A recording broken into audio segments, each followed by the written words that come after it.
The silent stare. It's an age-old tactic, a primal display of dominance that transcends language. At its core, it's about wielding power through unwavering, often uncomfortable eye contact.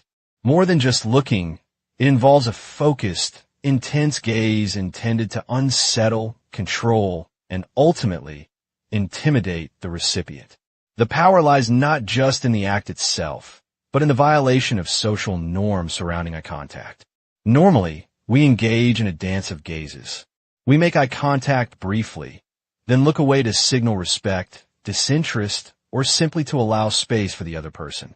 The silent stare breaks this unspoken agreement.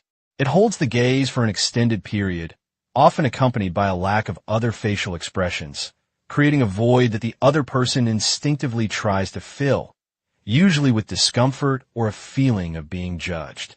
The mechanism behind its effectiveness is rooted in several psychological principles. Firstly, extended eye contact triggers the amygdala, the brain's fear center.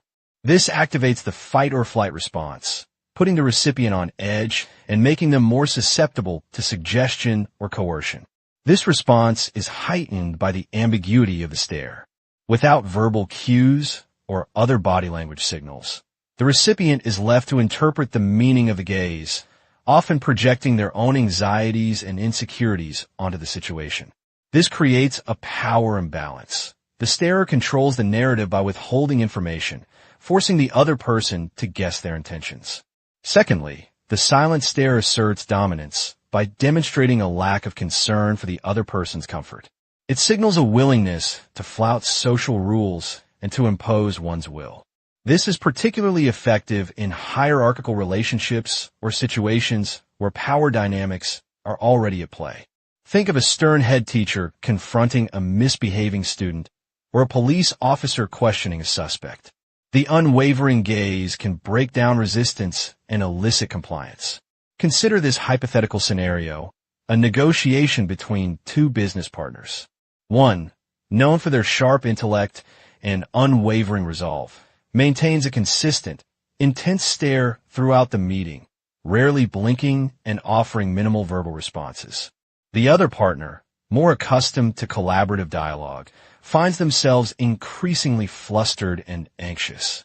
They stumble over their words, feel pressure to concede points, and ultimately agree to terms less favorable than they initially intended. The silent stare, coupled with the established reputation for competence, has tipped the scales in favor of the other partner.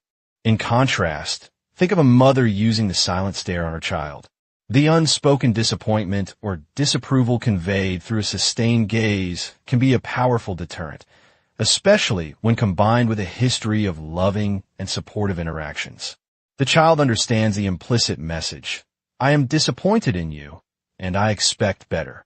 This use of the silent stare is often more effective than yelling or punishment, as it appeals to the child's sense of empathy and desire for approval. However, the silent stare is not without its risks. If used inappropriately or aggressively, it can be perceived as threatening or even psychotic.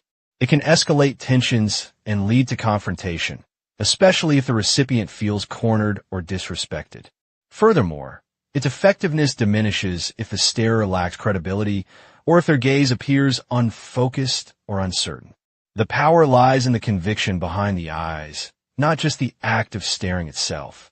Ultimately, the silent stare is a potent tool of nonverbal communication, capable of conveying a range of emotions and exerting significant influence. Understanding its mechanisms and potential impact is crucial for navigating complex social interactions and recognizing when this subtle but powerful psychological mind game is being deployed. Indirect aggression, the passive-aggressive attack, is a subtle yet potent form of psychological manipulation, a veiled hostility that undermines relationships and erodes trust. Unlike overt aggression, which is direct and easily identifiable, passive aggression operates under the radar, cloaked in ambiguity and often masked by seemingly innocuous behavior. At its core, it's an expression of anger or resentment that is not directly acknowledged, but rather manifested through indirect, often subversive means. The mechanism behind passive aggression stems from a difficulty in expressing negative emotions directly. This can be rooted in childhood experiences where expressing anger was punished or suppressed, leading to the development of alternative, less confrontational coping mechanisms. Individuals employing this tactic may fear conflict, rejection, or the vulnerability that comes with openly admitting their feelings. Instead of saying, "I'm angry because you didn't help with the dishes," they might deliberately do a poor job of washing them themselves, sighing loudly and making pointed comments about how they always have to do everything.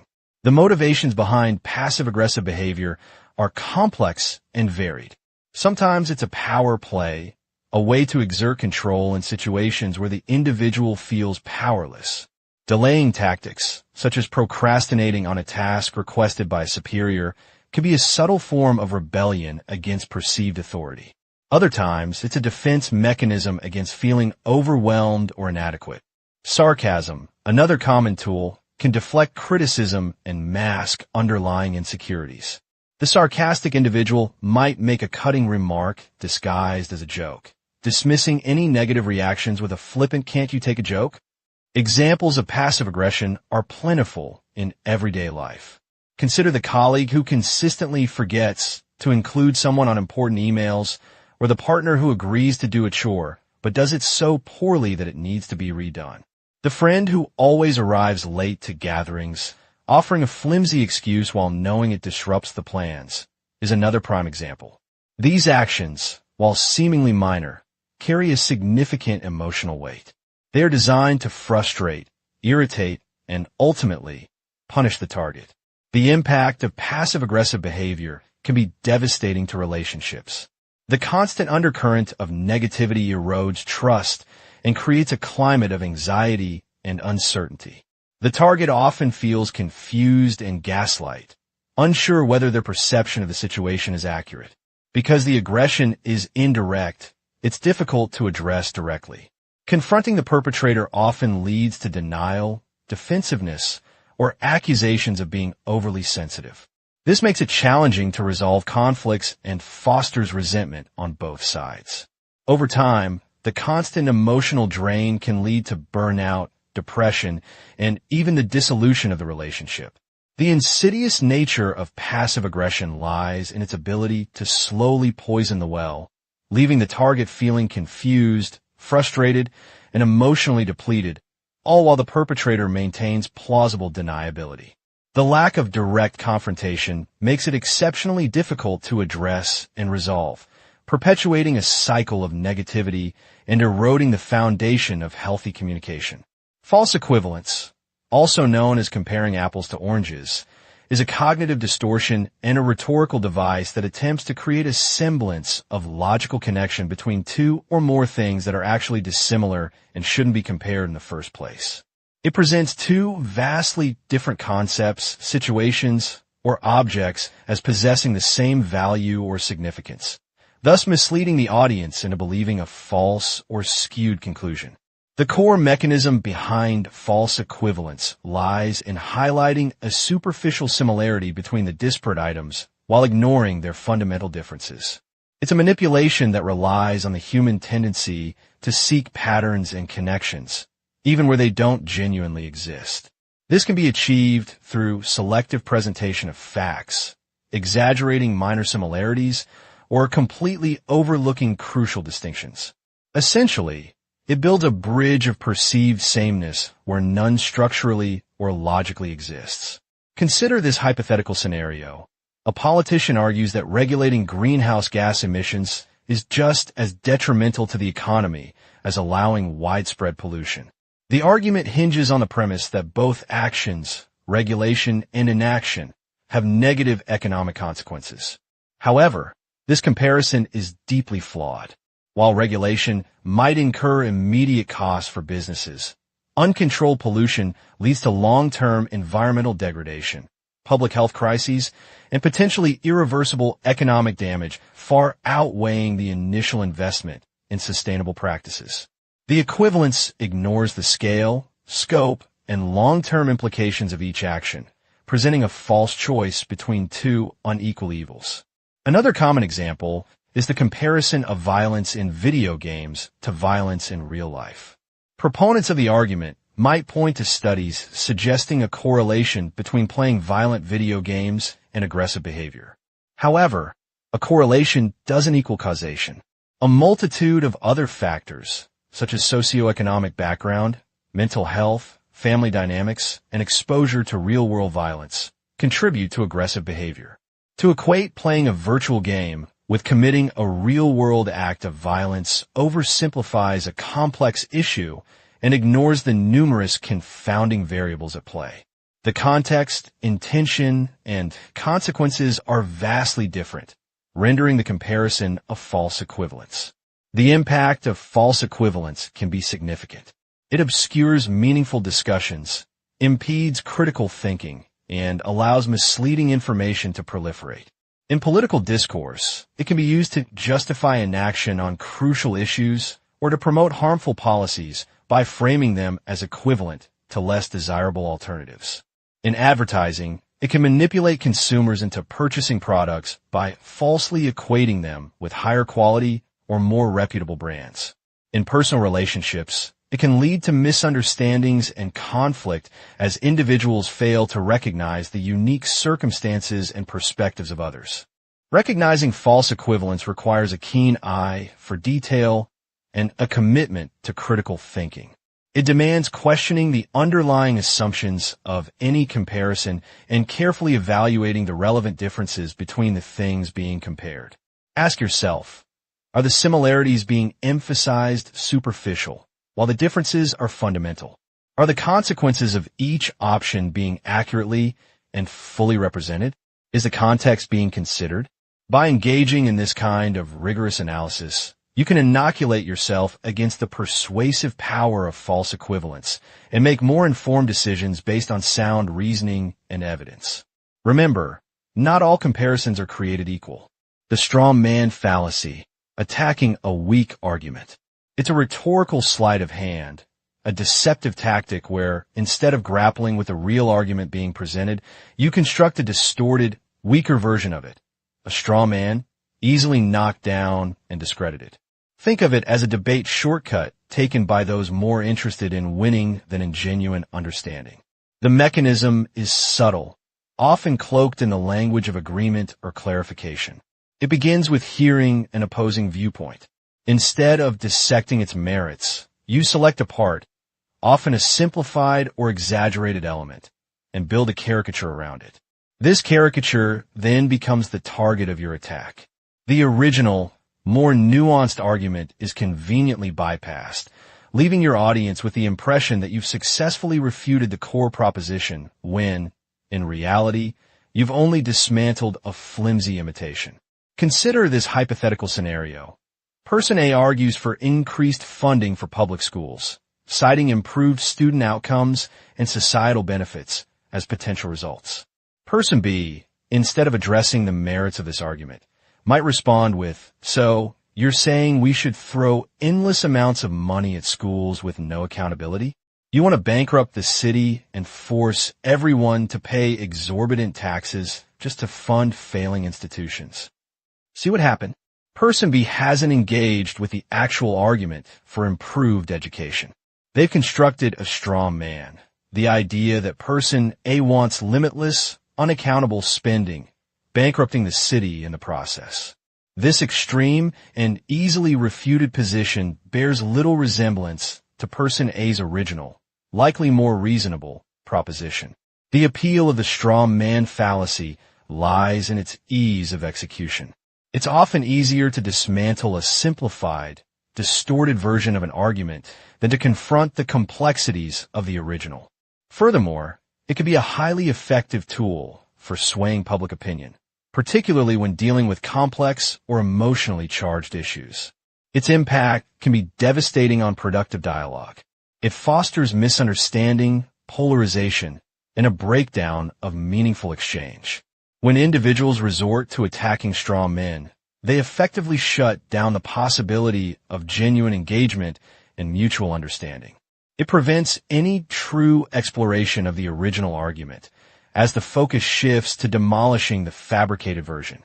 It creates an environment of distrust, where reasoned discourse is replaced by combative rhetoric, leaving both sides further entrenched in their respective positions. In the political arena, the strawman fallacy is rampant. A politician advocating for universal health care might be accused of wanting to nationalize the entire healthcare system, stripping individuals of their freedom of choice. This is a straw man because the original proposal likely involves a more nuanced approach, perhaps a public option alongside private insurance, rather than a complete government takeover. Even in everyday conversations, the straw man rears its head.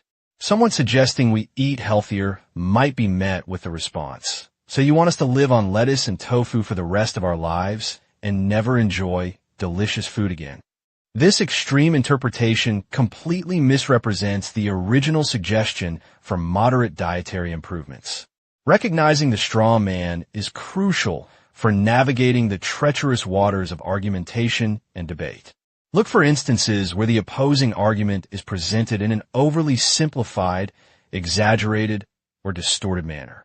Ask yourself, is this a fair representation of the original viewpoint? Is the person attacking an actual argument or a caricature of it? By cultivating this critical awareness, you can protect yourself from being misled and contribute to more meaningful and productive discussions. The cost of falling for the straw man is a distorted reality, fueled by misrepresentation, that prevents any possibility of reaching understanding or finding common ground.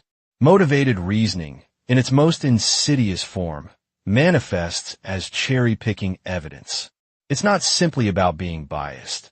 It's about actively and often unconsciously selecting and emphasizing information that confirms pre-existing beliefs while simultaneously ignoring or downplaying contradictory evidence, no matter how compelling. Imagine a detective convinced of a suspect's guilt. They might fixate on circumstantial details that paint the suspect in a negative light, while dismissing alibis or exculpatory evidence as insignificant anomalies or cleverly constructed lies. This isn't necessarily malicious. It's a cognitive shortcut, a defense mechanism against the discomfort of cognitive dissonance. The core mechanism hinges on emotional investment. When we hold strong beliefs, particularly those tied to our identity, self-esteem, or social standing, we become emotionally invested in their validity. Disconfirming evidence threatens that investment, creating a state of psychological unease. To alleviate this discomfort, the mind actively seeks out information that supports the pre-existing belief, acting like a lawyer building a case for a predetermined verdict. This selective filtering happens both consciously and unconsciously. We might spend hours online searching for articles and studies that confirm our views, while conveniently scrolling past those that challenge them. We might also subconsciously assign more weight to confirming evidence, perceiving it as more credible or relevant, while nitpicking and scrutinizing contradictory information for flaws. Consider the anti-vaccination movement. Despite overwhelming scientific consensus supporting the safety and efficacy of vaccines, proponents often latch onto isolated studies with questionable methodology, anecdotal evidence of adverse reactions, or conspiracy theories perpetuated online.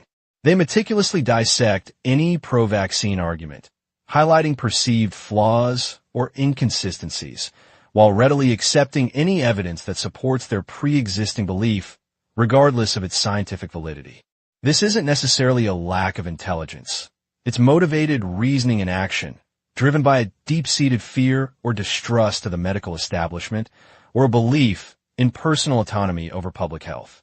The emotional investment in these beliefs makes it incredibly difficult to engage in rational discourse or to consider alternative perspectives. The impact of cherry-picking evidence can be devastating, particularly in areas of public policy and personal relationships. In politics, it can lead to the polarization of opinions and the inability to find common ground. Each side selectively highlights statistics and anecdotes that support their platform, while ignoring or downplaying the concerns of the opposition. This creates an echo chamber where beliefs are reinforced and dissenting voices are silenced. In personal relationships, it can manifest as a refusal to acknowledge one's own flaws or to listen to the concerns of a partner. A partner might only remember instances where they felt wronged, overlooking instances of kindness or support, leading to resentment and conflict. Overcoming this bias requires conscious effort. It involves actively seeking out diverse perspectives, questioning our own assumptions, and critically evaluating all evidence, regardless of whether it confirms or challenges our beliefs. It also requires acknowledging the emotional component of belief formation and being willing to tolerate the discomfort of cognitive dissonance. It demands intellectual humility, the recognition that we might be wrong, and the willingness to change our minds in the face of compelling evidence. Essentially, it requires a commitment to truth-seeking over confirmation bias. The bandwagon effect, a potent and often insidious psychological phenomenon, describes our tendency to adopt behaviors, styles, or attitudes simply because they are popular and widespread. It's the invisible force that compels us to jump on the bandwagon, even when our initial inclination might have been to remain on the sidelines. At its core, this effect stems from a deep-seated desire to fit in, to avoid social isolation, and to be perceived as normal or accepted. We are, after all, social creatures wired for connection and belonging. The mechanism behind the bandwagon effect is multifaceted. One key element is informational influence. We often assume that if a large number of people are doing something, they must know something we don't. This is particularly true in situations characterized by uncertainty or ambiguity. Imagine you're in a new city trying to choose a restaurant. You see two options. One is bustling with customers, the other is nearly empty. You're more likely to choose the busy restaurant, assuming that the crowd signals superior food or service. You're essentially using the actions of others as a heuristic, a mental shortcut to make a decision. Another crucial component is normative influence. This arises from our desire to be liked and accepted by others. We conform to group norms, even if we privately disagree with them, to avoid being ostracized or facing social disapproval. This explains why trends, fads, and viral challenges gain such momentum. Someone might initially be skeptical of a new fashion trend, but eventually succumb to it for fear of appearing outdated or out of touch. The social cost of standing apart becomes too high. Political campaigns are masters of exploiting the bandwagon effect. They frequently highlight polling data showing their candidate in the lead, aiming to convince undecided voters that supporting the winning side is the smart choice. This creates a self-fulfilling prophecy. As more people believe a candidate is likely to win, more people support them, reinforcing the initial perception. Similarly, in financial markets, the bandwagon effect can fuel speculative bubbles. Investors see stock prices rising and, fearing they'll miss out on potential gains, rush to buy, driving prices even higher, often beyond any rational valuation. This frenzy continues until the bubble inevitably bursts, leaving latecomers with substantial losses. Furthermore, the rise of social media has amplified the bandwagon effect exponentially. The visibility of likes, shares, and comments creates a powerful feedback loop. Content that is already popular gains even more traction, simply because it appears to be popular. This can lead to echo chambers, where individuals are primarily exposed to information that confirms their existing beliefs, further reinforcing the bandwagon effect and making it difficult to consider alternative perspectives. Consider the spread of misinformation online. If a false story is widely shared, individuals may be more likely to believe it, even if they have reason to be skeptical, simply because it aligns with what seems to be the prevailing narrative. The implications of the bandwagon effect are far-reaching. It can lead to herd mentality, poor decision-making, and the suppression of dissent. It can stifle innovation and creativity, as people are less likely to challenge the status quo. While conformity is sometimes necessary for social cohesion, unchecked bandwagoning can be detrimental to individual autonomy and critical thinking. Understanding the mechanisms behind this psychological phenomenon is the first step toward mitigating its negative consequences and making more informed, independent choices. Playing devil's advocate, at its surface, seems like a harmless intellectual exercise. A playful prodding of ideas, a challenge to assumptions, all in the name of arriving at a more robust and well-considered conclusion. However, when wielded with intention, it can become a subtle but potent psychological tool for seeding discord and doubt, undermining confidence, and disrupting group dynamics. The core mechanism hinges on presenting a counterargument, often extreme or unpopular, to an accepted premise. The devil's advocate doesn't necessarily believe in the argument they are presenting.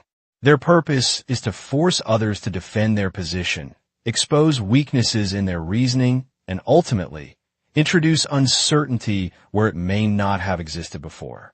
The effectiveness lies in the fact that continuous, relentless challenges, even when founded on weak arguments, can wear down even the most steadfast convictions. Imagine a team of researchers working on a groundbreaking new theory. Initially, they're united in their belief and confident in their data. Then, a single member starts consistently playing devil's advocate. They question every aspect of the methodology, highlight potential flaws in the analysis, and relentlessly poke holes in their conclusions. They might even use emotionally charged language to amplify their doubts, even if subtly. Are we sure about this?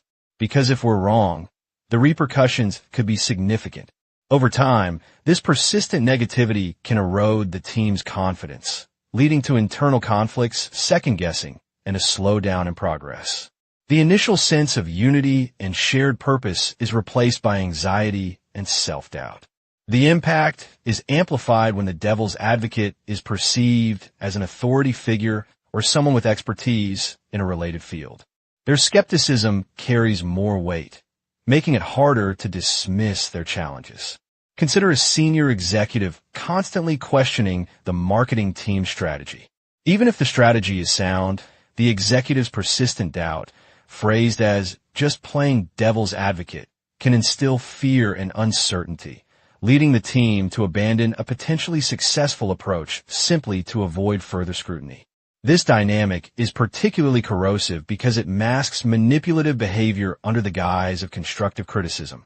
The individual engaging in the tactic can easily deny any malicious intent, claiming they were simply trying to ensure all angles were considered. Another crucial aspect is the asymmetry of effort. It's far easier to tear down an argument than to build one up. The devil's advocate benefits from this asymmetry. They can raise endless objections, forcing others to expend significant energy defending their position, while they themselves bear little responsibility for constructing a coherent alternative. This imbalance can be exhausting and demoralizing, particularly if the devil's advocate employs rhetorical techniques designed to obfuscate rather than clarify. The consequences extend beyond the immediate situation. Repeated exposure to this kind of adversarial environment can lead to a generalized distrust of others' intentions. Individuals may become more guarded and less willing to share their ideas, fearing they will be subjected to relentless criticism. This can stifle creativity and innovation, creating a culture of fear and suspicion. Furthermore, it can impact personal relationships as the targeted individual starts to anticipate and project similar challenges and skepticism in other contexts. The insidious nature of this tactic is that it doesn't leave visible scars, but its psychological impact can be profound and long-lasting, damaging trust, confidence, and the ability to collaborate effectively. The devil's advocate can, in reality, be a skilled manipulator fostering an environment ripe with unease and, ultimately, control. Virtue signaling, the performance of morality. It's not about being virtuous, necessarily, but about appearing virtuous. Think of it as moral peacocking, a display designed to attract attention and approval, often at little to no actual cost to the performer. At its core, virtue signaling is driven by a desire for social capital. We are, after all, social creatures. We crave belonging, acceptance, and status. By publicly aligning ourselves with widely held moral beliefs, we signal to others that we are good people, worthy of inclusion in their social circles. The mechanism is simple: public declaration of a moral stance, often accompanied by actions designed to reinforce that declaration and the expectation of reciprocal validation from others. The internet age has amplified virtue signaling exponentially. Social media platforms provide the perfect stage for grand pronouncements of moral superiority. Consider the hashtag activism phenomenon. A user might change their profile picture to show solidarity with a cause, tweet a condemning statement about an injustice, or share an article highlighting a social problem. While these actions can genuinely contribute to awareness, they can also be empty gestures, performative displays that require minimal effort but generate maximum social reward. The retweet, the like, the positive comment. These serve as the currency of online virtue signaling. The key characteristic that separates genuine virtue from virtue signaling lies in the cost-benefit analysis. True virtue often requires sacrifice, personal risk, or significant effort. Virtue signaling, on the other hand, is typically low cost and high reward. For example, a politician might publicly denounce a controversial policy, knowing that it will resonate with their base and bolster their approval ratings, even if they lack the power or intention to actually change that policy. Or consider a company that launches a limited edition product supporting a social cause, generating positive PR while simultaneously increasing sales and profit margins. Hypothetically, imagine a wealthy individual consistently posting about the importance of environmental sustainability on social media, urging others to reduce their carbon footprint. They fly exclusively on private jets, own multiple gas-guzzling vehicles, and live in a massive, energy-inefficient mansion. This discrepancy between their stated beliefs and their actual behavior highlights the performative nature of their supposed virtue. The environmental advocacy serves more as a brand-building exercise than a genuine commitment to the cause. The impact of virtue signaling is complex and multifaceted. On one hand, it can raise awareness about important social issues, mobilize support for worthy causes, and shame individuals or institutions into behaving more ethically. The sheer volume of voices speaking out against injustice can create a powerful force for change. On the other hand, virtue signaling can be divisive, creating echo chambers where individuals compete to out-virtue each other, leading to increased polarization and social fragmentation. It can also be used to manipulate public opinion, distract from genuine problems, and silence dissenting voices. Moreover, the focus on performative displays can detract from meaningful action, creating a sense of moral complacency. If people feel they have done their part simply by posting a supportive message online, they may be less inclined to engage in more substantive forms of activism, such as volunteering, donating, or advocating for policy changes. It fosters a culture of moral posturing where the appearance of righteousness trumps actual commitment. Ultimately, discerning true virtue from mere virtue signaling requires careful observation, critical thinking, and a healthy dose of skepticism. We must look beyond the surface-level pronouncements and examine the underlying motivations, the consistency between words and actions, and the true cost being borne. The charismatic leader, the architect of a cult of personality, isn't simply popular. They cultivate devotion. It's a deliberate, often subconscious, manipulation of psychological vulnerabilities, forging an almost unbreakable bond between leader and followers. At its core, it's about fostering an environment where the leader is perceived not just as an authority figure, but as a savior, a visionary, or even something akin to a deity. The process begins with crafting a powerful, often simplistic, narrative. This narrative typically paints a stark picture of the world, identifying enemies, highlighting existing societal anxieties, and presenting the leader as the sole solution. This us versus them dynamic is crucial, creating a sense of urgency and shared purpose. The leader positions themselves as uniquely qualified to navigate this crisis, possessing insights and abilities that ordinary individuals lack. Central to this manipulation is the deliberate use of symbols and rituals. A specific uniform, a unique greeting, a repetitive slogan. These elements reinforce group identity and reinforce the leader's omnipresence. Rituals, whether elaborate ceremonies or simple, repeated acts of obedience, solidify loyalty, and create a sense of shared experience that binds followers together and to the leader. These practices aren't necessarily religious in nature, but they often evoke a similar feeling of reverence and belonging. The charismatic leader excels at projecting an image of unwavering confidence and conviction, even in the face of adversity. They master the art of public speaking, employing emotionally charged language, grand pronouncements, and carefully choreographed gestures to captivate their audience. They often use rhetorical devices like repetition, metaphors, and anecdotes to reinforce their message and connect with their followers on an emotional level, bypassing critical thinking.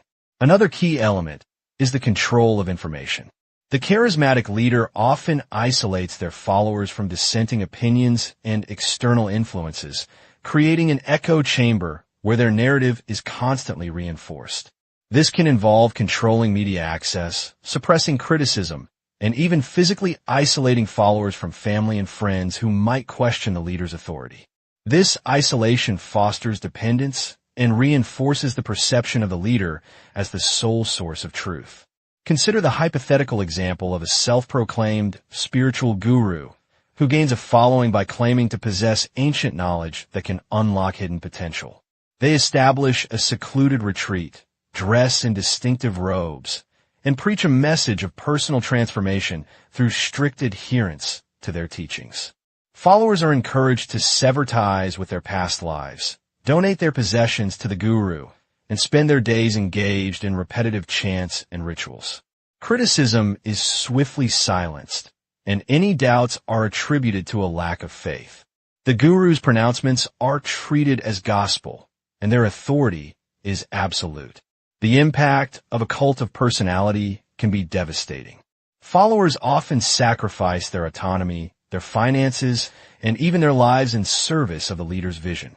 Critical thinking is suppressed, dissent is punished, and individual identity is subsumed by the collective.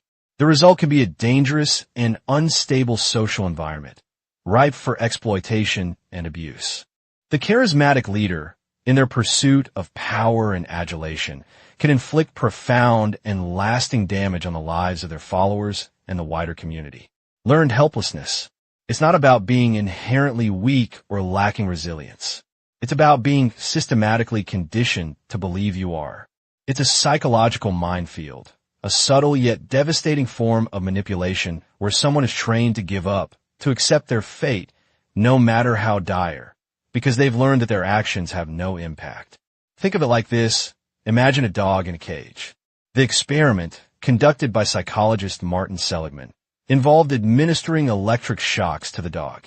Initially, the dog could escape the shocks by jumping over a low barrier. But then, the barrier was raised, making escape impossible. The dog tried, struggled, yelped, but ultimately failed to avoid the shocks. The crucial part came later. The barrier was lowered back to its original height, making escape easy again. But the dog, it didn't even try. It simply lay down and whimpered, passively accepting the shocks. It had learned that its actions were futile. It had learned to be helpless. This seemingly cruel experiment demonstrated a profound psychological principle. Learned helplessness occurs when an individual repeatedly experiences negative events that they cannot control. Over time, they begin to believe that their actions have no effect on their environment and that they are powerless to change their circumstances. This belief then generalizes to other situations, even when escape or control is possible. The mechanism behind learned helplessness lies in the disruption of the brain's reward system. When we take action and achieve a positive outcome, our brains release dopamine, a neurotransmitter associated with pleasure and motivation. This dopamine surge reinforces the connection between our actions and the desired outcome, encouraging us to repeat those actions in the future. However, when we repeatedly experience failure and a lack of control, this reward system becomes suppressed. The brain stops releasing dopamine in response to our efforts, leading to a sense of apathy and resignation. The impact of learned helplessness can be profound. It's a key factor in depression. Individuals who feel trapped in situations they can't control, abusive relationships, dead-end jobs, chronic illness, are more likely to develop depressive symptoms. They may lose motivation, experience feelings of hopelessness and worthlessness, and withdraw from social interactions. But learned helplessness isn't confined to extreme situations. It can creep into our lives in subtle ways. Consider a student who consistently receives negative feedback on their assignments, regardless of how hard they try. They might eventually stop trying altogether, believing that they're simply incapable of succeeding. Or think of an employee who is constantly micromanaged and criticized by their boss. They may become passive and unmotivated, afraid to take initiative or offer suggestions, convinced that their efforts will be met with disapproval. The insidious thing about learned helplessness is that it can become a self-fulfilling prophecy. When we believe we are powerless, we are less likely to take action, even when opportunities for change arise. This inaction then reinforces our belief in our own helplessness, creating a vicious cycle.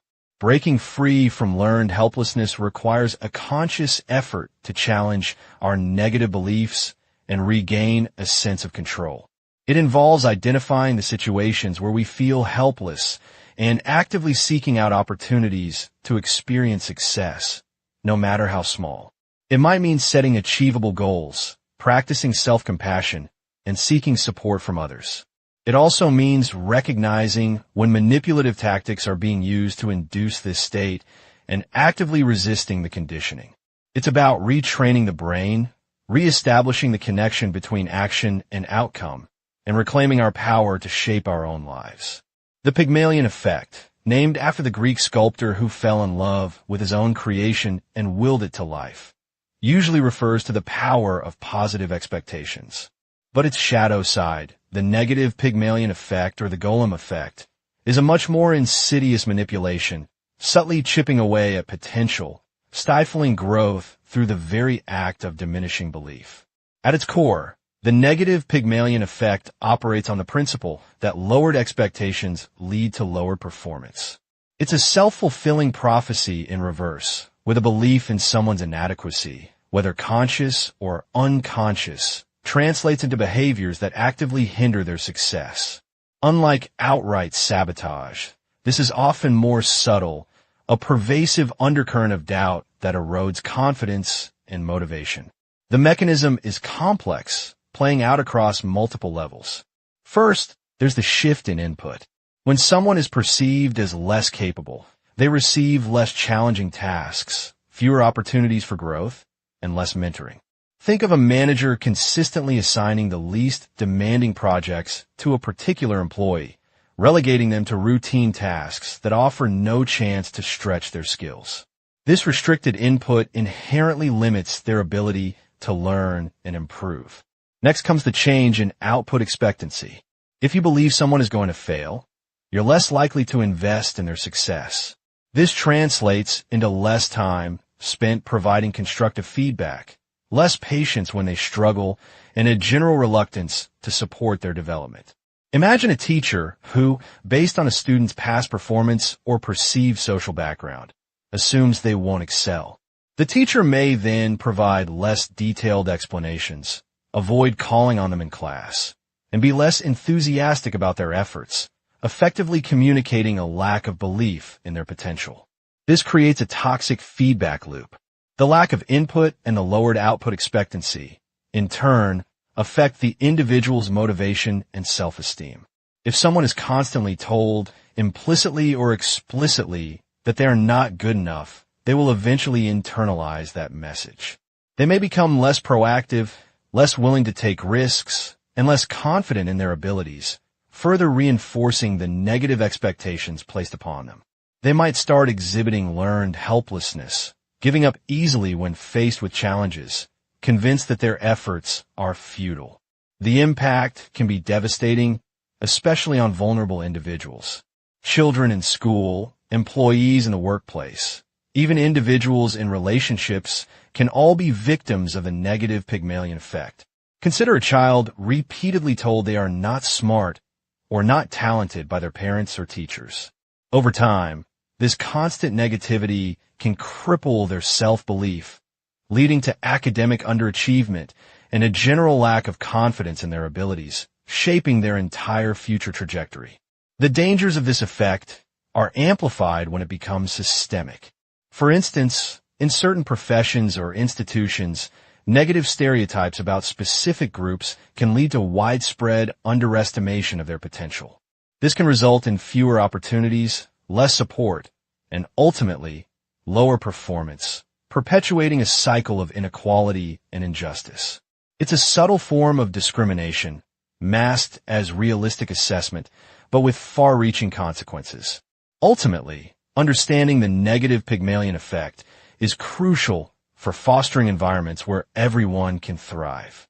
It demands a conscious effort to challenge our own biases, cultivate genuine belief in the potential of others, and provide the necessary support and opportunities for them to succeed. Failing to do so not only limits individual growth, but also deprives society of the unique talents and contributions that each person has to offer. Cognitive priming. It's the whisper in your ear that shapes your choices before you even realize a choice was presented. It's the subtle nudge, the carefully placed cue that activates specific associations in your mind, influencing your subsequent thoughts, feelings, and behaviors. At its core, cognitive priming leverages the interconnectedness of our neural networks. Each concept, memory, or idea we hold is linked to others in a vast web within our brains. When one node in this network is activated, primed activation spreads to related nodes, making those associated concepts more accessible and likely to influence our responses. Think of it like a library. When a librarian pulls a particular book or a category of books out for display, those books become more visible and likely to be borrowed. Priming is the librarian of the mind, highlighting certain mental books and making them readily available.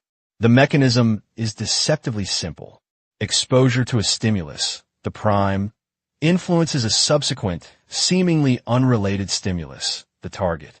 This influence manifests because the prime has activated related concepts in your memory, influencing how you perceive and respond to the target. The priming effect operates largely unconsciously. We are often unaware that we have been primed, and even less aware of the impact it's having on our decisions.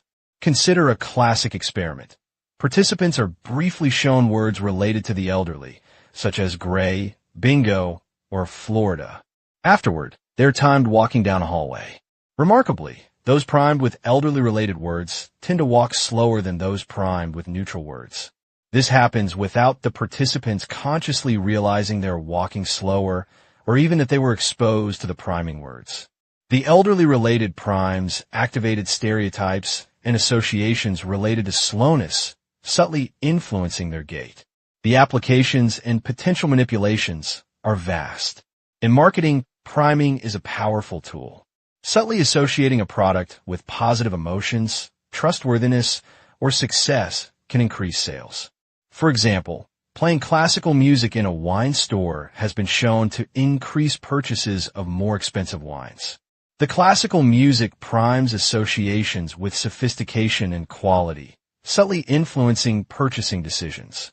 Priming extends beyond auditory or visual stimuli. Even smells can act as primes. The scent of cleanliness in a store can encourage customers to keep the space tidy, even if there are no explicit instructions to do so. Similarly, the aroma of freshly baked bread can create a sense of comfort and nostalgia, increasing the likelihood of customers purchasing food items. Hypothetically, imagine a negotiator subtly primed with images of powerful figures before entering a negotiation. The exposure, even subliminal, could subtly boost their confidence and assertiveness, leading to a more favorable outcome. Conversely, priming the opposing party with images associated with cooperation and compromise could soften their stance. However, it's crucial to acknowledge the ethical implications. The power of cognitive priming raises concerns about manipulation and the potential for influencing individuals without their conscious consent or awareness. While it can be used for positive purposes, encouraging healthier behaviors, promoting cooperation, or improving learning outcomes, it can also be exploited for unethical gains. Understanding the mechanics of cognitive priming empowers us to recognize and mitigate its potential misuse, while also harnessing its potential for good. Being aware of these subtle influences allows us to become more conscious consumers, more discerning decision makers, and ultimately, more aware of the forces shaping our own thoughts and behaviors. Word salad, the confusion tactic. Imagine someone speaking, words flowing effortlessly, sentences forming, or so it seems. But listen closer. The words are there, the grammar might even be correct at times, but the meaning disintegrates into a chaotic jumble. This, in its essence, is word salad. It's a communication technique, sometimes deliberate, sometimes not, designed to overwhelm and confuse the listener, essentially shutting down critical thought through sheer linguistic bombardment. The core mechanism behind word salad lies in the disconnect between syntax and semantics. Syntax, the grammatical structure of language, provides the framework. Semantics, on the other hand, is the meaning carried by the words themselves and their arrangement. Word salad often retains enough syntactical correctness to lull the listener into a false sense of comprehension, even as the semantic content veers wildly off course. The listener's brain, constantly striving to extract meaning, becomes overloaded with nonsensical combinations, leading to frustration, disorientation, and ultimately, a cessation of active listening. The application of word salad as a deliberate tactic hinges on exploiting this cognitive overload. Imagine a politician facing a difficult question. Instead of providing a direct answer, they launch into a seemingly eloquent, yet ultimately meaningless, monologue. They might weave together buzzwords, half-formed concepts, and disconnected anecdotes, creating a verbal smokescreen that obscures the original issue. The listener, struggling to decipher the barrage of information, is less likely to press for a genuine response. This is especially effective in environments where appearing intelligent or informed is paramount, as calling out the speaker's incoherence risks appearing ignorant oneself. However, word salad isn't always a calculated manipulation. It's a recognized symptom of several mental health conditions, most notably schizophrenia. In these cases, the individual isn't intentionally trying to deceive. Their thought processes are genuinely disordered, resulting in fragmented and illogical speech patterns. Differentiating between malicious word salad and that stemming from mental illness requires careful observation of context, behavior, and other accompanying symptoms. Is there a history of manipulation? Is the individual displaying other signs of cognitive impairment, such as disorganized thought or hallucinations? These are crucial considerations. The impact of word salad, whether intentional or unintentional, can be profound. On the receiving end, it breeds distrust, frustration, and a sense of powerlessness. Being subjected to a barrage of nonsensical language can leave one feeling mentally exhausted and questioning their own understanding. In professional settings, word salad can undermine credibility and damage communication channels. In personal relationships, it can create a barrier to intimacy and understanding. Consider a hypothetical example.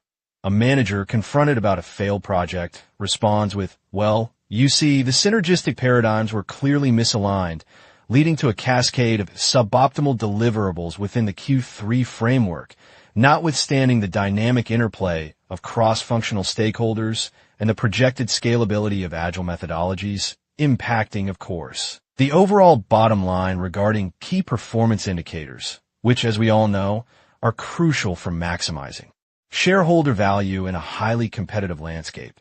So, frankly, the responsibility lies across the board, impacting everyone. The words individually might make sense.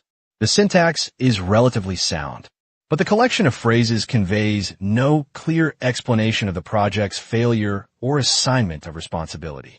It's a masterful demonstration of obfuscation, designed to deflect blame and avoid accountability. The listener is left bewildered, potentially accepting the non-answer simply to avoid further engagement with the bewildering linguistic maze. Understanding the mechanics of word salad allows us to recognize it in its various forms, whether it's a deliberate attempt to mislead or a manifestation of underlying mental health concerns. This awareness empowers us to challenge its use, demand clarity, and protect ourselves from its potentially damaging effects. It forces us to critically evaluate the language we hear and the intent behind it, ensuring that communication remains a vehicle for understanding, rather than a tool for manipulation. Moving the goalposts. The insidious shifting of standards after an achievement has already been met, ensuring the target is perpetually out of reach. It's a psychological manipulation tactic, often employed unconsciously, that traps individuals in a relentless cycle of striving, leaving them perpetually feeling inadequate despite tangible successes. The core mechanism revolves around subtly raising expectations once a previous benchmark has been attained. It's not a blatant denial of accomplishment. Instead, it's a recalibration of what constitutes good enough, often framed with seemingly reasonable justifications. Imagine a young aspiring artist, Sarah. She dreams of exhibiting her work at a prestigious local gallery. She pours her heart and soul into her paintings, meticulously honing her skills. Finally, she achieves her goal. The gallery accepts her pieces, and the opening night is a resounding success.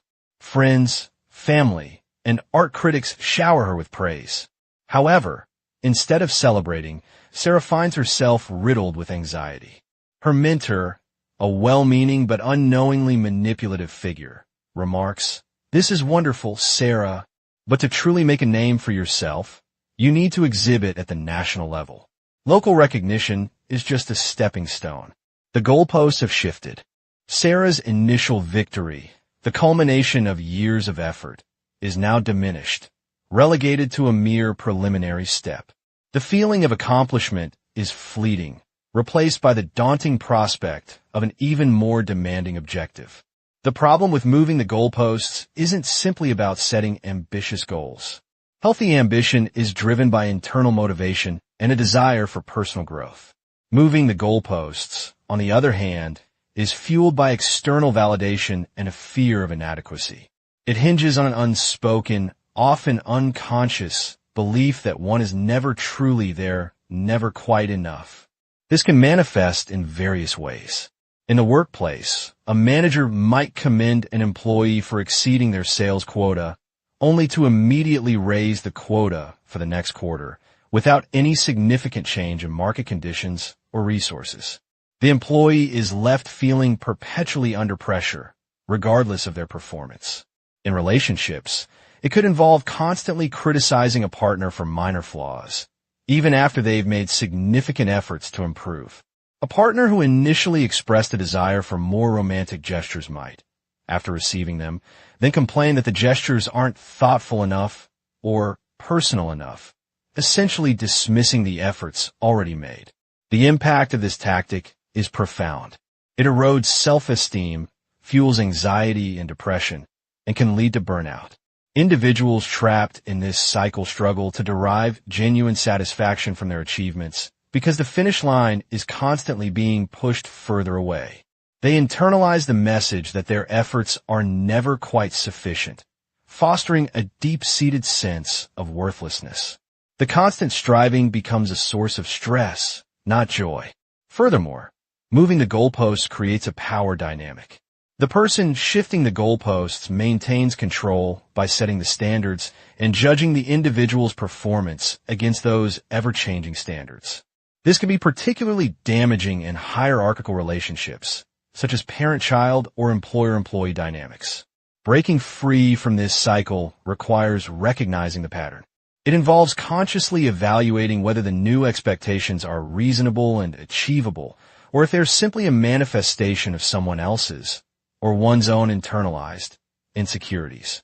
It requires learning to celebrate achievements, to savor the feeling of accomplishment before immediately setting a new, potentially unattainable goal. It means prioritizing intrinsic motivation over external validation and defining success on one's own terms. It's about drawing a line in the sand and declaring, "This is enough. I am enough." Blame shifting. Passing the buck of responsibility. It's a manipulation tactic as old as time, a psychological dodgeball where accountability is the ball and the shifters desperately try to avoid being hit.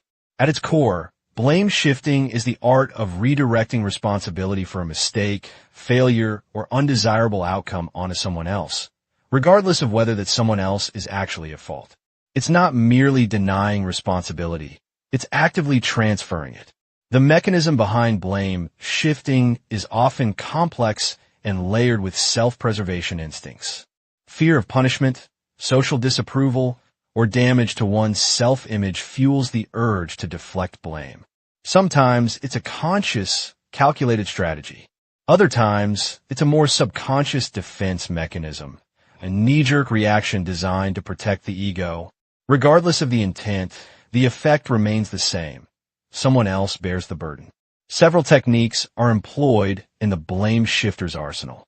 One common approach is outright denial, coupled with accusation. I didn't do it, and even if I did, it's because you told me to. This shifts the focus from the shifter's actions to the alleged instigation or incompetence of the target. Another tactic involves minimizing one's own role while exaggerating the contributions or failings of others. Yes, I was involved, but it was only a small part. The entire project failed because of their poor planning. This carefully crafted narrative paints the shifter as a minor player, absolving them of significant responsibility. A subtler form of blame shifting involves reframing the narrative. Instead of directly accusing someone, the shifter subtly alters the perception of events to place them in a more favorable light. For example, a manager might say, "The sales figures are down this quarter, but that's because the marketing team didn't generate enough leads." While not directly accusing the sales team, the statement subtly implies that their performance is not the primary cause of the problem. Another technique is to use scapegoating, identifying a convenient individual or group to shoulder the blame regardless of their actual involvement. This is commonly seen in hierarchical systems, where those at the bottom are often made to answer for the mistakes of those at the top. The impact of blame shifting can be devastating, both on an individual and organizational level. On a personal level, the target of blame shifting experiences feelings of anger, resentment, and injustice. Their reputation may be damaged, their confidence eroded, and their relationship strained. In extreme cases, constant blame shifting can lead to anxiety, depression, and a sense of learned helplessness. Consider a scenario where a child consistently blames their sibling for their own misdeeds. Over time, the sibling may begin to internalize this blame, developing a negative self-image and a belief that they are inherently flawed. In the workplace, blame shifting creates a toxic environment of distrust and fear. Employees are reluctant to take risks or admit mistakes, fearing they will be scapegoated. Innovation is stifled, collaboration breaks down, and morale plummets. When accountability is absent, problems are rarely addressed effectively, leading to repeated failures and a decline in overall performance. If a company consistently blames external factors, e.g., the economy, competitors, for its problems instead of addressing internal issues, it will be unable to adapt and improve. Ultimately, blame shifting is a corrosive force that undermines trust, erodes accountability, and hinders growth. Recognizing the tactics employed by blame shifters and understanding the psychological mechanisms that drive this behavior is crucial for protecting oneself and fostering a culture of responsibility and ownership. Hoovering. The name itself evokes a sense of relentless suction, a vacuum relentlessly trying to pull something, or rather, someone back into its grasp. And that's precisely what it is. A manipulation tactic employed by individuals, often those with narcissistic or manipulative tendencies, to reel a former target back into a relationship they've previously escaped or been discarded from. Think of a vacuum cleaner tirelessly circling a speck of dust, refusing to let it settle. That's the essence of hoovering. It's not necessarily about genuine remorse or a sudden change of heart. It's about control. It's about proving they still have influence over you, that they can still elicit a response, that you're still within their orbit. The mechanisms of hoovering are varied and often insidious. They can range from seemingly innocuous messages, a casual, "How are you?" or a reminiscing about a shared memory, to more dramatic displays. These might involve feigned illness, fabricated emergencies, or even reaching out to mutual friends to relay messages of regret or longing. The key is to exploit any remaining emotional vulnerability to poke at the wounds that haven't fully healed. Why does it work? Because even after extracting yourself from a toxic relationship, remnants of emotional connection often linger. Hope, however misguided, might still flicker.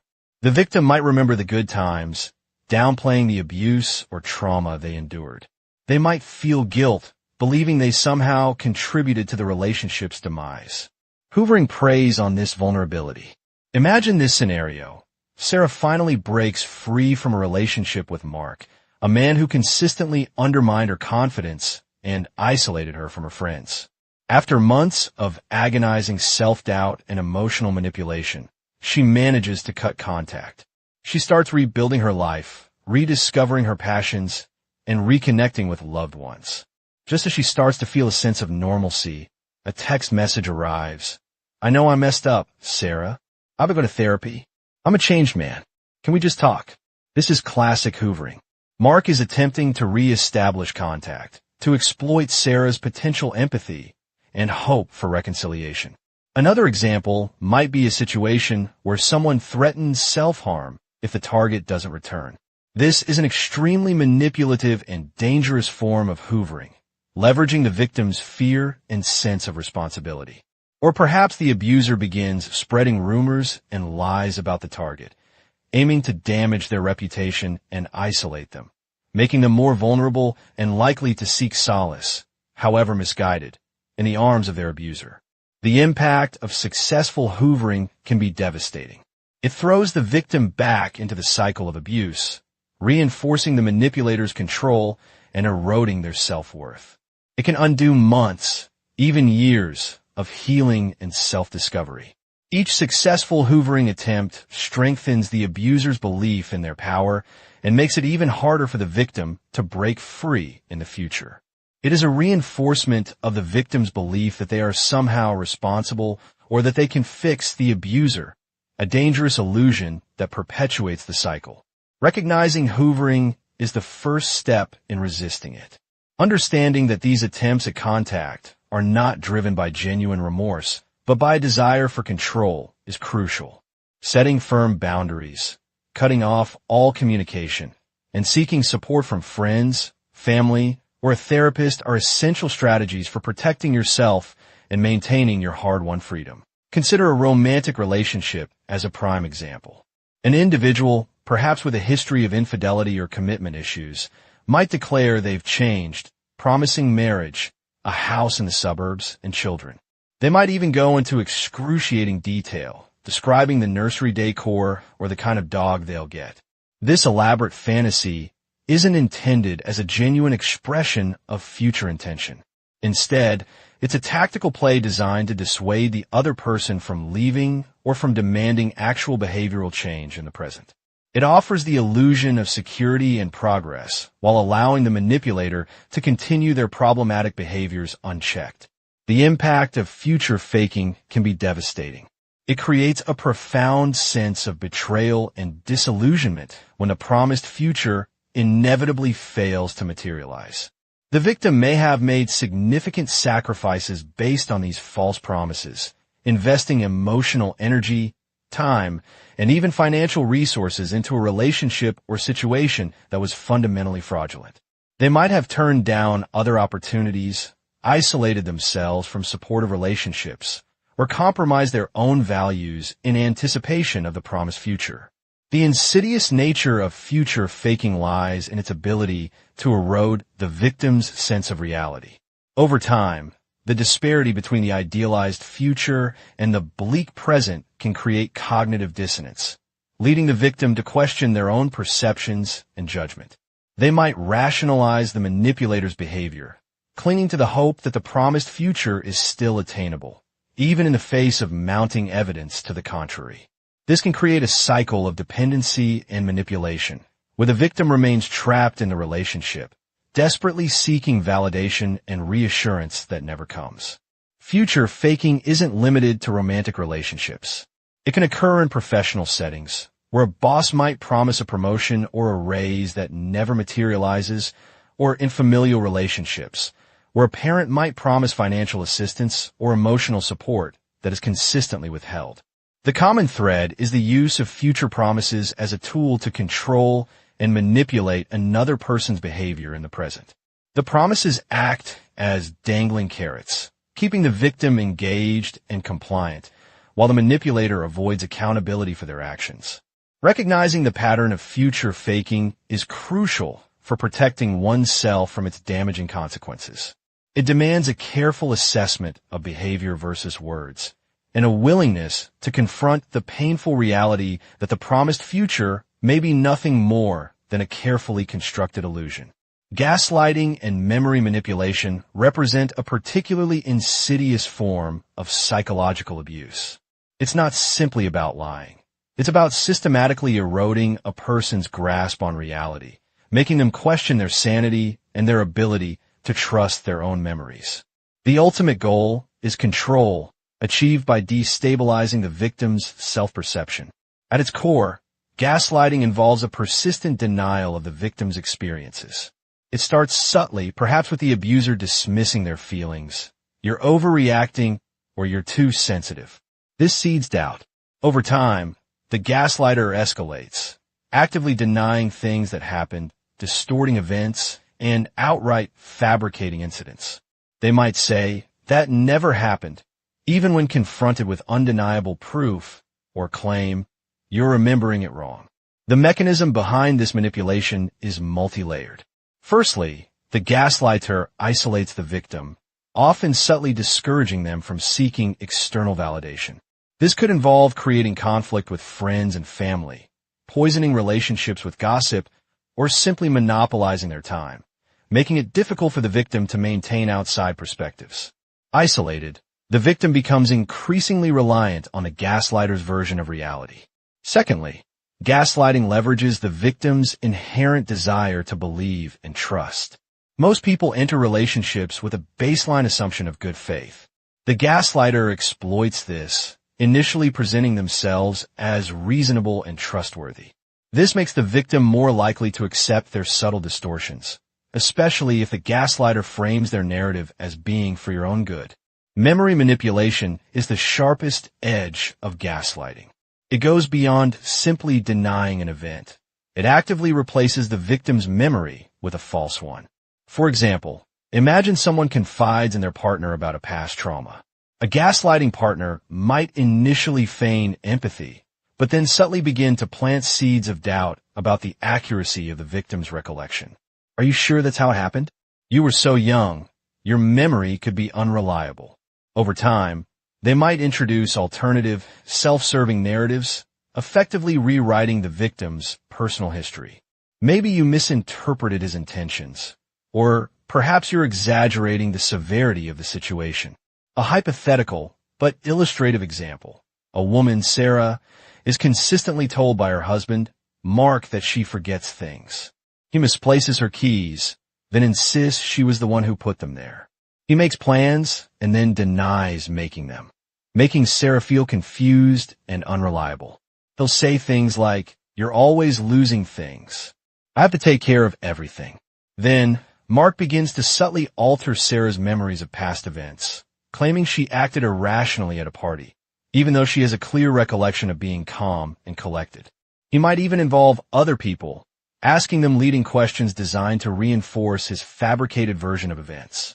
Over time, Sarah begins to doubt her own sanity and starts to rely entirely on Mark's perception of reality. This makes her increasingly vulnerable and dependent. The impact of gaslighting and memory manipulation can be devastating. Victims often experience anxiety, depression, confusion, and a profound loss of self-worth. They may develop a deep-seated fear of making decisions, trusting their instincts, or expressing their opinions. The erosion of their sense of self can lead to social isolation, professional setbacks, and even suicidal ideation. Rebuilding trust in themselves and others after experiencing gaslighting is a long and arduous process, often requiring professional therapy. Understanding the mechanics of this insidious form of abuse is crucial for both identifying it in our own lives and helping others who may be victims. Scapegoating, the convenient target. It's a deeply ingrained human tendency, a psychological mechanism where blame for problems, frustrations, or failures is directed toward an individual or group, regardless of their actual culpability. Think of it as a psychological pressure valve, releasing pin-up anxieties and deflecting responsibility away from the true sources of the issue. It's a dangerous shortcut, trading genuine problem-solving for the temporary comfort of a designated villain. The core of scapegoating lies in the need to alleviate cognitive dissonance. When confronted with negative outcomes, especially collective ones, individuals experience discomfort, the dissonance between their desire for positive results and the reality of failure. Accepting responsibility, analyzing complex causes, and implementing difficult solutions are challenging and often require acknowledging one's own shortcomings. Scapegoating offers a far simpler, albeit unethical, escape. By identifying a target, blame is externalized, the feeling of discomfort is reduced, and the illusion of control is restored. It's not our fault, it's their fault. The mechanisms at play are multifaceted. Prejudice and pre-existing biases often pave the way. Groups already marginalized or viewed with suspicion are prime candidates. The scapegoat doesn't necessarily have to be guilty. They simply need to be perceived as different, weak, or convenient symbol of the problem. This pre-existing negativity acts as a confirmation bias, leading people to selectively notice and interpret information in a way that reinforces the scapegoat's supposed guilt. Another key element is group dynamics. In situations of collective stress or crisis, the pressure to conform increases. Challenging the scapegoating narrative risks ostracism, making individuals hesitant to speak out even if they recognize the injustice. This creates a self-perpetuating cycle of blame, as the scapegoat becomes increasingly isolated and vulnerable. The dynamic often empowers a vocal minority to drive a narrative, as others passively accept or even actively participate to avoid becoming the next target. Examples abound, both historically and in contemporary society. Consider a company facing financial difficulties. Instead of honestly assessing flawed business strategies or poor leadership, the blame might be shifted onto a specific department, a particular employee, or even a recent policy change. The scapegoated entity becomes the fall guy, absorbing the criticism and allowing others to avoid scrutiny. The actual problems remain unaddressed, and the underlying issues fester, potentially leading to further failures. On a larger scale, scapegoating is often seen during times of economic hardship or social unrest. Immigrant communities, for instance, are frequently targeted with accusations of stealing jobs or draining resources, diverting attention from systemic inequalities and complex economic factors. This not only perpetuates harmful stereotypes and discrimination, but also hinders the development of effective solutions to the actual problems facing society. The focus is diverted from addressing the root causes of poverty or unemployment, instead focusing on perceived external threats embodied by the scapegoated group. The impact of scapegoating is devastating. For the targeted individual or group, it results in unfair blame, social isolation, discrimination, and often severe psychological distress. It can erode their self-esteem, sense of belonging, and overall well-being. Furthermore, scapegoating undermines trust within communities and organizations, creating a climate of fear and suspicion. Most significantly, it prevents genuine problem-solving. By focusing on a false cause, the real issues are ignored, and the underlying problems remain unresolved, potentially worsening over time. This makes recognizing and actively combating scapegoating crucial for fostering healthy, equitable, and resilient societies.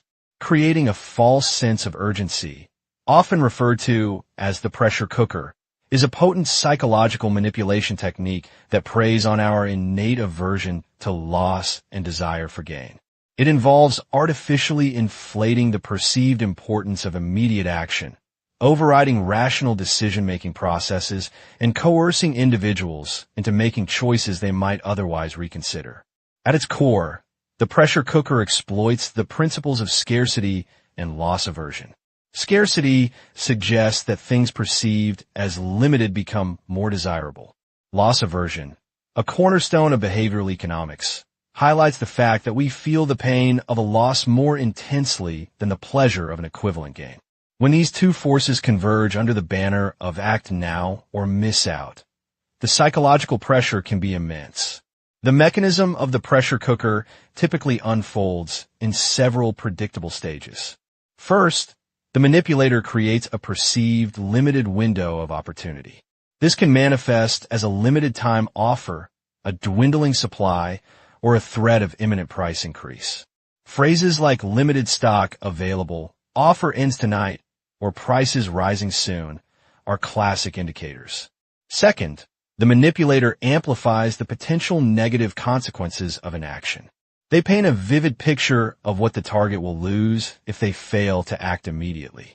This could be missing out on a significant discount, losing access to a valuable resource, or suffering some other form of detriment.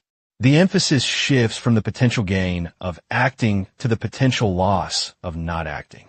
Third, the manipulator minimizes the time available for deliberation. They deliberately truncate the decision-making process, making it difficult for the target to gather information, compare alternatives, or seek advice. This can involve creating distractions, interrupting inquiries, or simply rushing the target through the process. The goal is to prevent rational analysis and encourage impulsive action. Consider a hypothetical scenario. A door-to-door salesperson arrives offering exclusive home improvement services. They claim that because a crew is already working in the neighborhood, they can offer a significantly reduced price, but only if the homeowner signs a contract within the next hour. They emphasize that this is a one-time opportunity and that the price will double if they return later. They might even create social proof by pointing to other satisfied customers in the area. The homeowner, feeling rushed and fearing the loss of a significant discount, might succumb to the pressure and sign the contract without properly researching the company or obtaining alternative quotes. This is a textbook example of the pressure cooker in action. The impact of this technique can be significant. It can lead to poor financial decisions, impulsive purchases, compromised personal boundaries, and even feelings of regret, anxiety, and anger. Furthermore, because the decision is made under duress, the target may later feel exploited and resentful towards the manipulator. The pressure cooker isn't limited to sales tactics. It can be employed in interpersonal relationships to manipulate someone into making a quick commitment or divulging information they wouldn't normally share. A manipulative partner might claim they're about to lose it if they don't receive an immediate answer about the future of the relationship, forcing the other partner to make a premature decision. Similarly, in negotiation settings, creating a deadline to force an opponent to quickly concede ground is a common, albeit ethically questionable, tactic. Recognizing the signs of the pressure cooker is crucial for protecting oneself. Be wary of any situation where you feel rushed, pressured, or unduly influenced by the fear of missing out. Take a step back, seek objective information, and resist the urge to make a decision without careful consideration. Remember, a legitimate opportunity will still be available after you've had time to properly evaluate it. Playing the martyr, suffering for attention. At its core, it's a manipulative strategy, often unconscious, where an individual positions themselves as a perpetual victim to garner sympathy, validation, and control. It's about exploiting the inherent human compassion for suffering, weaponizing vulnerability to navigate social dynamics. The martyr isn't necessarily fabricating hardship, but they are amplifying it, highlighting their sacrifices and perpetually reminding others of their perceived burdens. The mechanism behind this behavior is complex, rooted in deep-seated needs for attention and validation. Often, individuals who play the martyr have experienced neglect, a lack of emotional support, or even trauma in their past. Consequently, they learn that exhibiting suffering is the most reliable way to attract the care they crave. It becomes a learned pattern, a coping mechanism, however maladaptive.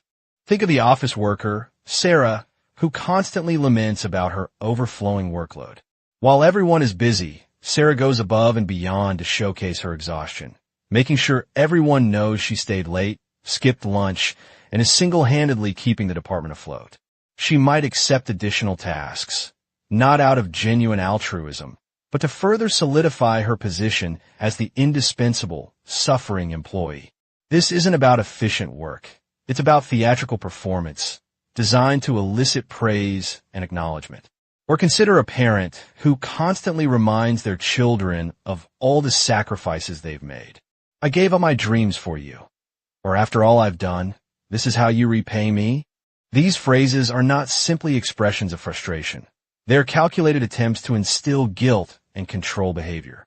The child is then pressured to conform, not out of love or respect, but out of a desire to alleviate the parent's perceived suffering.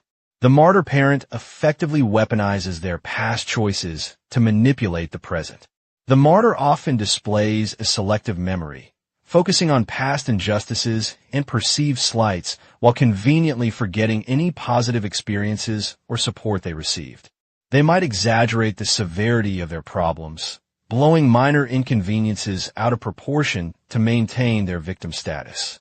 They also tend to resist genuine help or solutions, because solving the problem would dismantle their carefully constructed narrative. Receiving actual support threatens their identity as the suffering soul. The impact of playing the martyr can be devastating on relationships. Those around the martyr often feel emotionally drained, manipulated, and resentful. Constantly being subjected to complaints and guilt trips erodes empathy and creates a toxic environment. Over time, friends and family may distance themselves, unable to cope with the constant negativity and emotional burden. The martyr, ironically, may then interpret this distancing as further proof of their victimhood, reinforcing their behavior in a self-fulfilling prophecy. Furthermore, playing the martyr prevents genuine self-reflection and personal growth. By focusing on external validation and blaming others for their problems, the individual avoids taking responsibility for their own actions and choices. They remain stuck in a cycle of suffering, unable to break free and build healthy, reciprocal relationships. Their focus remains outward, seeking sympathy rather than inward, seeking solutions. Recognizing this behavior, both in oneself and others, is crucial. If you suspect you're playing the martyr, exploring the underlying need for attention and validation through therapy can be incredibly beneficial. Learning to express needs directly, developing healthy coping mechanisms, and practicing self-compassion are essential steps towards breaking free from this destructive pattern. If you're dealing with someone who plays the martyr, setting boundaries, refusing to engage in guilt trips, and encouraging them to seek professional help are crucial for protecting your own emotional well-being. The key is to acknowledge the manipulative nature of the behavior without necessarily demonizing the individual, understanding that it often stems from deep-seated insecurity and unmet needs. The power of suggestion. It's a subtle art, a delicate dance of influence where we subtly steer another person's thoughts, feelings, and even behaviors without them realizing the extent of our intervention.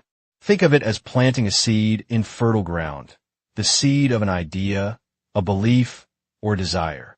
If nurtured correctly, that seed can blossom into a fully formed conviction, driving action seemingly born of the individual's own volition. At its core, suggestion works by bypassing the conscious, critical thinking processes of the mind and accessing the subconscious. This is where our deeply held beliefs, ingrained habits, and emotional responses reside. By targeting this subconscious level, we can circumvent rational objections and make our suggestions more readily accepted. The mechanism involves leveraging several psychological principles. Priming, for instance, is a key technique. By exposing someone to certain stimuli, we can subtly influence their subsequent thoughts and actions. Imagine showing someone a series of images related to travel, beaches, exotic foods, maps. This seemingly innocuous exposure can increase their susceptibility to suggestions about taking a vacation, even if they hadn't consciously considered it before. The travel imagery acted as a prime, preparing their mind to be receptive to the idea of travel. Another vital element is authority and credibility. We're more likely to accept suggestions from individuals we perceive as knowledgeable, trustworthy, or powerful. This explains the effectiveness of celebrity endorsements in advertising or the impact of a doctor's recommendation. The perceived authority figure provides a level of validation that diminishes our resistance. Framing also plays a crucial role. The way we present information can significantly alter its perceived impact. Instead of saying, there's a 20% chance of failure, phrasing it as there's an 80% chance of success paints a more positive picture and increases the likelihood of acceptance.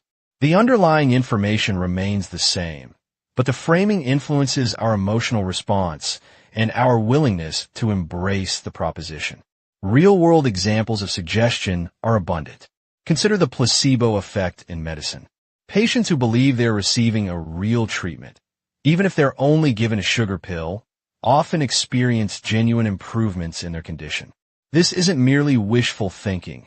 The power of suggestion triggers physiological changes in the body, demonstrating the profound connection between mind and matter.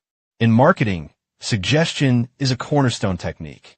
Advertisers carefully craft messages that subtly associate their products with desirable emotions and outcomes. Happiness, success, attractiveness.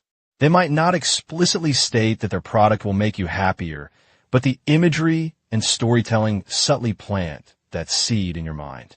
Hypothetically, consider a scenario where a team leader wants to subtly encourage innovation within their group.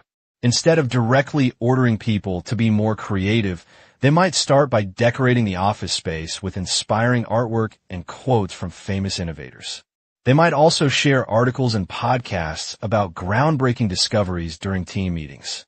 Slowly, consistently, they're planting seeds of creativity and innovation, creating an environment conducive to new ideas without ever explicitly dictating them. The impact of successful suggestion can be profound. It can shape opinions, influence decisions, and even alter behaviors. While suggestion can be used for benevolent purposes, such as promoting positive habits or boosting confidence, it's essential to acknowledge its potential for manipulation. Being aware of these techniques can help us become more discerning and protect ourselves from unwanted influence, while also allowing us to use the power of suggestion responsibly in our interactions with others. It is about understanding the fertile ground of the mind and cultivating positive growth, rather than sowing seeds of doubt or discord. Cognitive biases. They're the brain's built-in shortcuts, the mental algorithms that allow us to make rapid judgments and decisions in a complex world. But these very shortcuts, designed for efficiency, can be systematically exploited. Understanding how they work is paramount to recognizing when we're being manipulated. At their core, cognitive biases represent deviations from rational judgment. They arise from our limited processing capacity, reliance on heuristics, mental rules of thumb, and emotional influences. Think of it like this. Our brains are constantly bombarded with information. To avoid overload, we filter, categorize, and simplify, often unconsciously. This simplification, while generally helpful, opens us up to predictable errors in thinking. One incredibly prevalent bias is the availability heuristic. We tend to overestimate the likelihood of events that are easily recalled, often because they are vivid, recent, or emotionally charged. Media coverage frequently amplifies this effect. If news outlets are saturated with stories about shark attacks, people will overestimate the risk of being attacked by a shark, even though statistically, it's far more likely they'll be struck by lightning. A manipulator might exploit this by constantly highlighting negative or positive aspects of a particular choice, thereby biasing your perception of its true risk or reward. Another powerful bias is anchoring. When making decisions, we often rely too heavily on the first piece of information offered, the anchor, even if it's irrelevant. A classic example is in pricing. If a product is initially advertised at $500 and then discounted to $250, it seems like a great deal, even if the actual value is closer to $200. The initial $500 price serves as an anchor, making the discounted price appear more attractive. In negotiations, setting the initial offer high or low, depending on your position, can significantly influence the final outcome. The confirmation bias is equally insidious. We have a natural tendency to seek out and interpret information that confirms our existing beliefs, while ignoring or downplaying evidence that contradicts them. This is why people can hold stubbornly to opposing viewpoints, even when presented with the same facts. Political campaigns exploit this bias relentlessly, tailoring their messages to resonate with specific demographics and reinforcing their pre-existing beliefs. It also explains the proliferation of echo chambers online, where individuals are primarily exposed to information that validates their perspectives, further solidifying their biases. Framing effects demonstrate that how information is presented can dramatically alter our choices. A medical treatment described as having a 90% survival rate is perceived more favorably than one described as having a 10% mortality rate, even though they are statistically equivalent. Manipulators can use framing to sway opinions by emphasizing positive aspects or downplaying negative ones, even if the underlying information remains the same. The bandwagon effect plays on our desire to conform. We're more likely to adopt a belief or behavior if we perceive that many other people are doing the same. This is why testimonials and bestseller labels are so effective. It's not necessarily because the product is superior, but because the perceived popularity creates a sense of social proof. Cults and propaganda often leverage the bandwagon effect to create a sense of unity and encourage conformity. Understanding these and many other cognitive biases is the first step toward mitigating their influence. Being aware of our mental shortcuts allows us to critically evaluate information, challenge our assumptions, and make more rational decisions. While we can never completely eliminate bias, recognizing its potential presence empowers us to resist manipulation and navigate the complexities of the world with greater awareness. Creating dependency is a subtle, insidious form of psychological manipulation.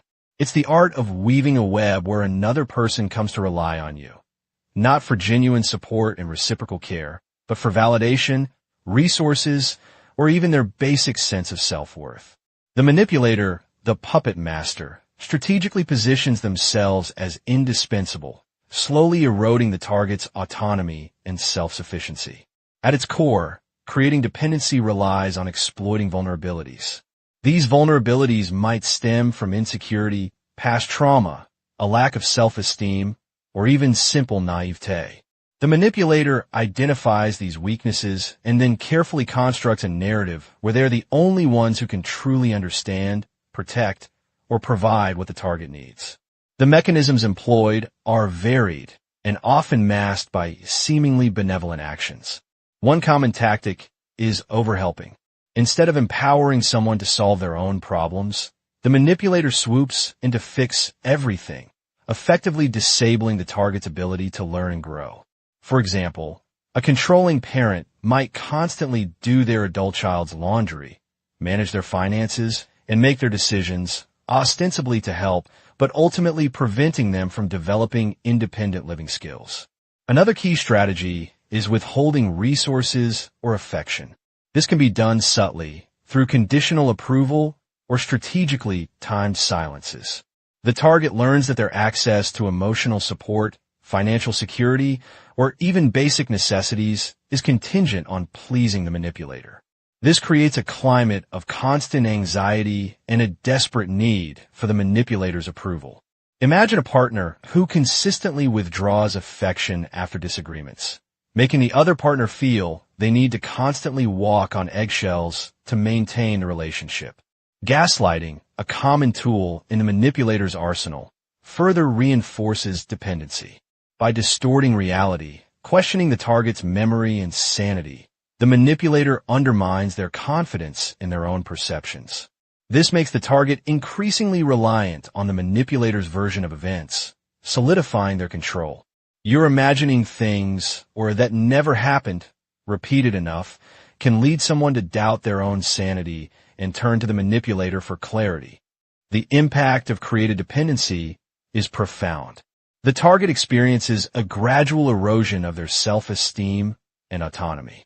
They may become isolated from friends and family, as the manipulator subtly discourages outside relationships, further cementing their control. Decision-making becomes paralyzed by fear of displeasing the manipulator.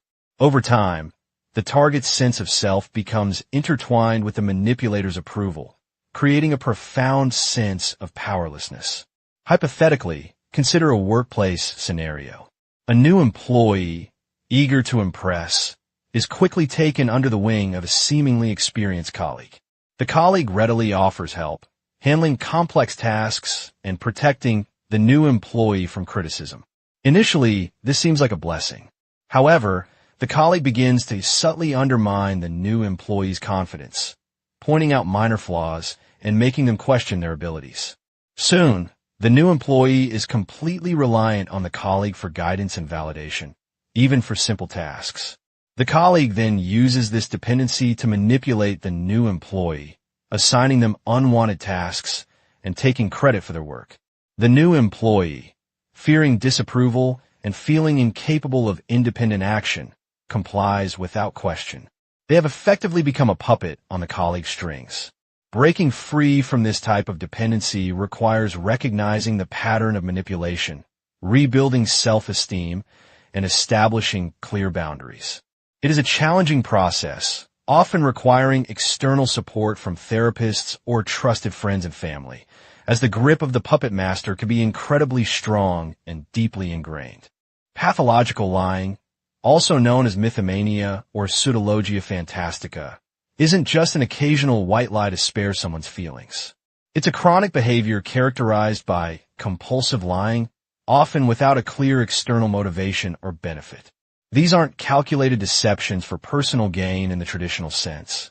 Rather, they're often elaborate and fantastical narratives spun seemingly for the sheer act of fabrication. At its core, pathological lying is about creating an alternate reality, a meticulously crafted tapestry of falsehoods that can become incredibly intricate and difficult to untangle. Unlike a sociopath who lies to manipulate or a con artist who lies for profit, the pathological liar often seems to lie for the sake of lying itself. There might be an underlying psychological need being met, such as seeking attention, admiration, or a perceived sense of control, but the primary driver isn't always readily apparent. The mechanisms behind this behavior are complex and not fully understood. Some theories point to childhood trauma or neglect, where lying became a survival mechanism, a way to cope with difficult circumstances or to create a more desirable persona. Others suggest a potential neurological component, citing studies that have found subtle differences in brain structure and function between pathological liars and non-liars. Specifically, studies suggest increased white matter in the prefrontal cortex, the area associated with higher-level cognitive functions like planning and decision-making. This could potentially facilitate the generation and maintenance of complex lies. Consider, for example, a person who consistently embellishes their professional accomplishments, claiming to have spearheaded major projects that they were only tangentially involved in, or fabricating entire positions they never held. They might weave incredibly detailed stories about these fictional achievements, complete with specific dates, names, and circumstances. While superficially it might seem like they're trying to advance their career, often there's no direct, tangible benefit derived from these lies. They might simply crave the perceived respect and admiration that comes with these fabricated accomplishments. Another example could involve someone constantly exaggerating or inventing illnesses, detailing elaborate symptoms and treatment regimens that are entirely untrue. They might visit multiple doctors, undergoing unnecessary tests, all to maintain the facade of being seriously ill. Again, the motivation isn't necessarily to gain sympathy or disability benefits. It could be a deeper need for attention and care, a distorted way of fulfilling unmet emotional needs. The impact of pathological lying can be devastating, not only for the liar, but also for those around them. Relationships are eroded by distrust and suspicion. Family members and friends may feel betrayed and manipulated. The liar themselves may experience feelings of guilt, shame, and isolation, though they often lack the insight to recognize the true extent of their behavior. Furthermore, the constant maintenance of the lies can become incredibly stressful and emotionally draining. The web of deceit becomes a prison, trapping the liar in their own fabricated reality. It's important to distinguish pathological lying from other forms of deception. While all lying involves intentional misrepresentation, pathological lying stands apart due to its compulsive nature, lack of clear motivation, and tendency to create elaborate and fantastical narratives.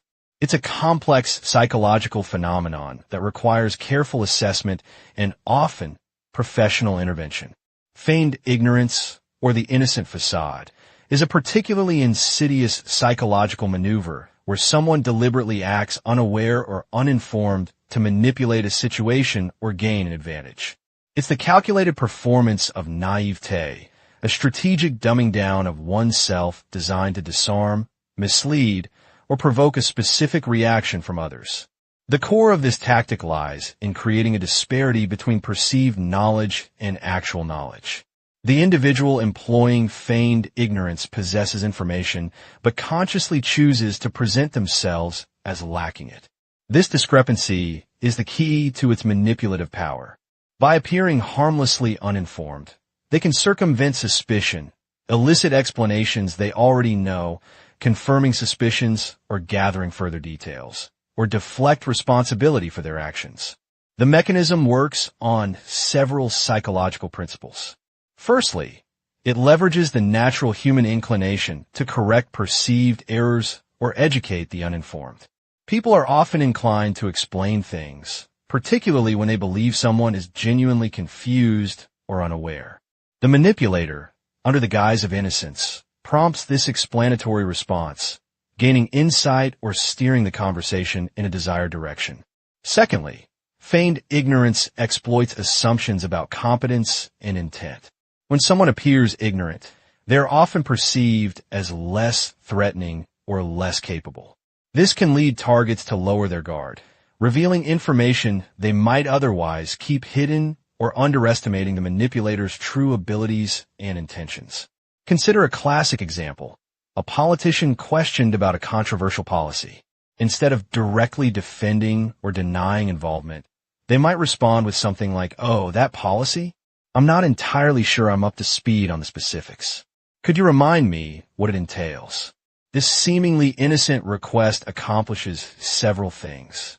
It buys them time to formulate a response, allows them to gauge the interviewer's understanding and perspective, and creates an opportunity to shape the narrative later by appearing to be merely echoing the explanation they were just given. They are not explicitly lying, but using the appearance of ignorance to subtly control the interaction.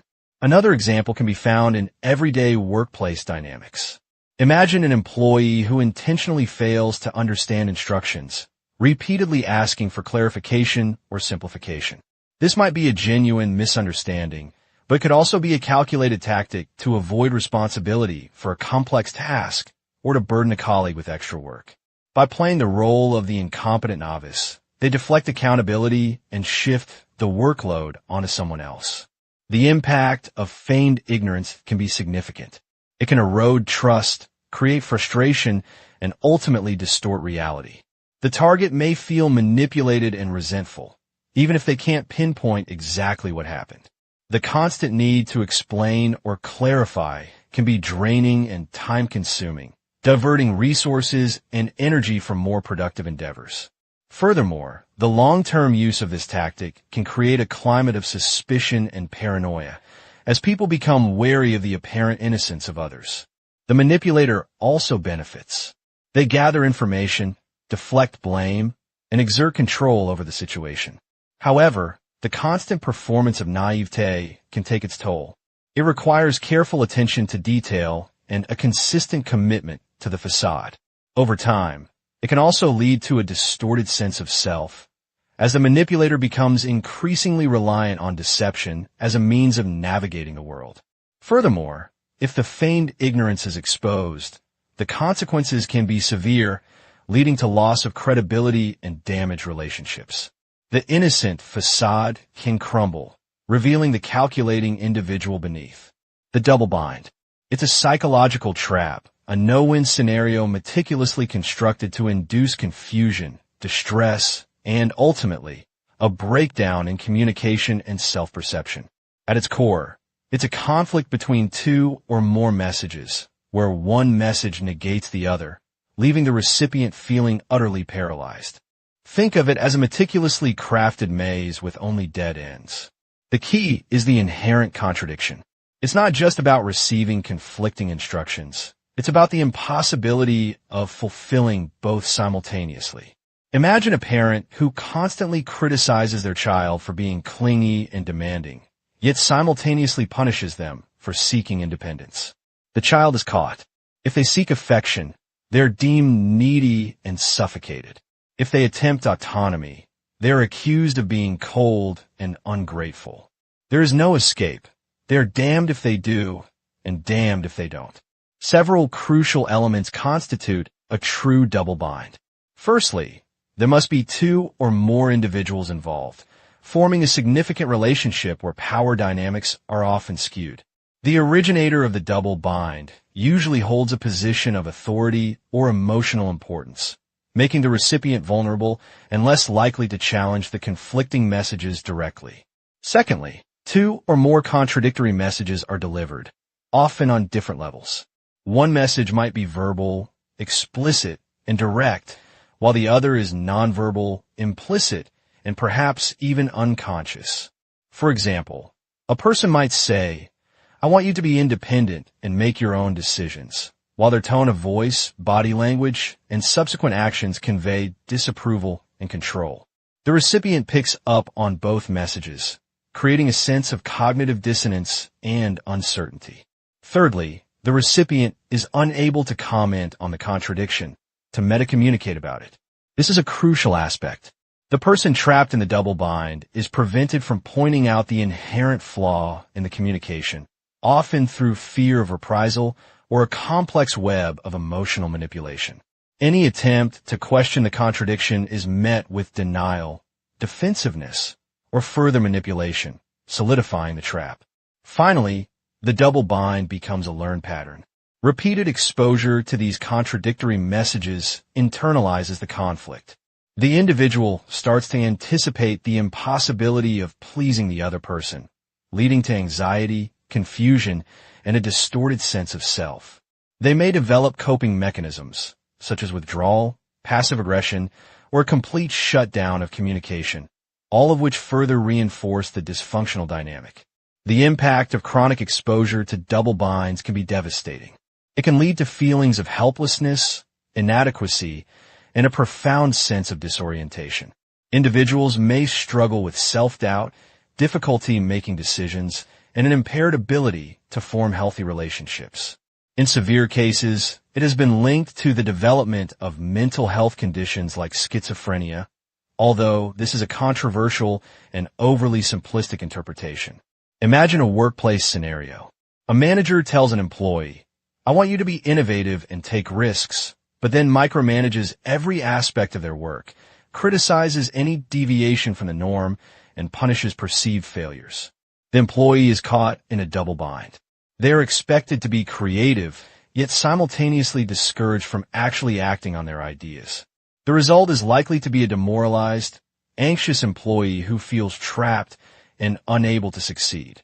The double bind is a subtle yet insidious form of psychological manipulation, a carefully constructed prison of communication that can have profound and lasting consequences.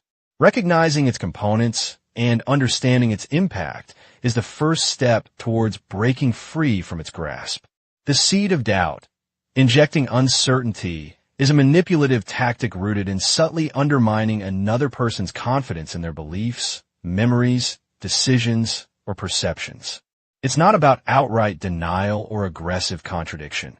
It's about carefully planting a tiny seed of uncertainty that, over time, can blossom into significant self-doubt and dependence on the manipulator. The core mechanism lies in exploiting the inherent human vulnerability of questioning ourselves. We all doubt our memories, sometimes second-guess decisions, or wonder if we perceive something correctly. The manipulator preys on this existing tendency, amplifying it through subtle suggestions and carefully worded questions. Context is crucial. The seed is most likely to germinate in environments of trust or authority. A partner, a parent, a boss, or a charismatic leader. These individuals often hold a privileged position where their words carry extra weight. This perceived credibility makes the victim more susceptible to accepting the planted doubt. The process often begins with seemingly innocuous observations or questions. For instance, instead of directly saying, "You're wrong about that," a manipulator might say, "Are you sure that's how it happened? I seem to remember it differently." Or, regarding a decision, "That's an interesting choice. Are you completely happy with it? Have you considered all the angles?" These questions, while seemingly innocent on the surface, introduce the possibility that the victim's perception or judgment is flawed. The impact can be insidious. Initially, the victim might simply feel a slight unease or a nagging question in the back of their mind. However, as these seeds of doubt accumulate, they can erode the victim's self-assurance. They begin to question their own competence, memory, and judgment, making them more reliant on the manipulator for validation and guidance. This reliance, of course, further strengthens the manipulator's control. Real-world examples are abundant, although often difficult to recognize from the outside. Consider a relationship where one partner consistently undermines the other's career aspirations by subtly questioning their abilities or the viability of their chosen field. "Are you sure you're really cut out for this?" It seems incredibly competitive. Over time, the targeted partner may start to lose confidence and abandon their dreams, effectively giving the other partner more control over their life. In a work setting, a manager might employ this tactic by questioning an employee's decisions, even when they are ultimately successful. "That project worked out, but are you sure that was the best approach? It seemed a bit risky." This constant questioning, even when the outcome is positive, can create a climate of self-doubt and discourage the employee from taking initiative. The seed of doubt can also be applied to manipulate memories, a particularly insidious form of gaslighting. By subtly questioning the accuracy of a past event, the manipulator can create confusion and uncertainty, leading the victim to doubt their own recollections. For example, "Are you positive that's what I said? I don't remember saying that at all." Repeated exposure to these types of statements can warp the victim's memory and create a distorted perception of reality. The effectiveness of this tactic is amplified by the manipulator's ability to maintain a facade of concern or helpfulness. They often frame their questions as being motivated by genuine care or a desire to help the victim avoid mistakes. This makes it harder for the victim to recognize the manipulative intent behind the subtle questioning.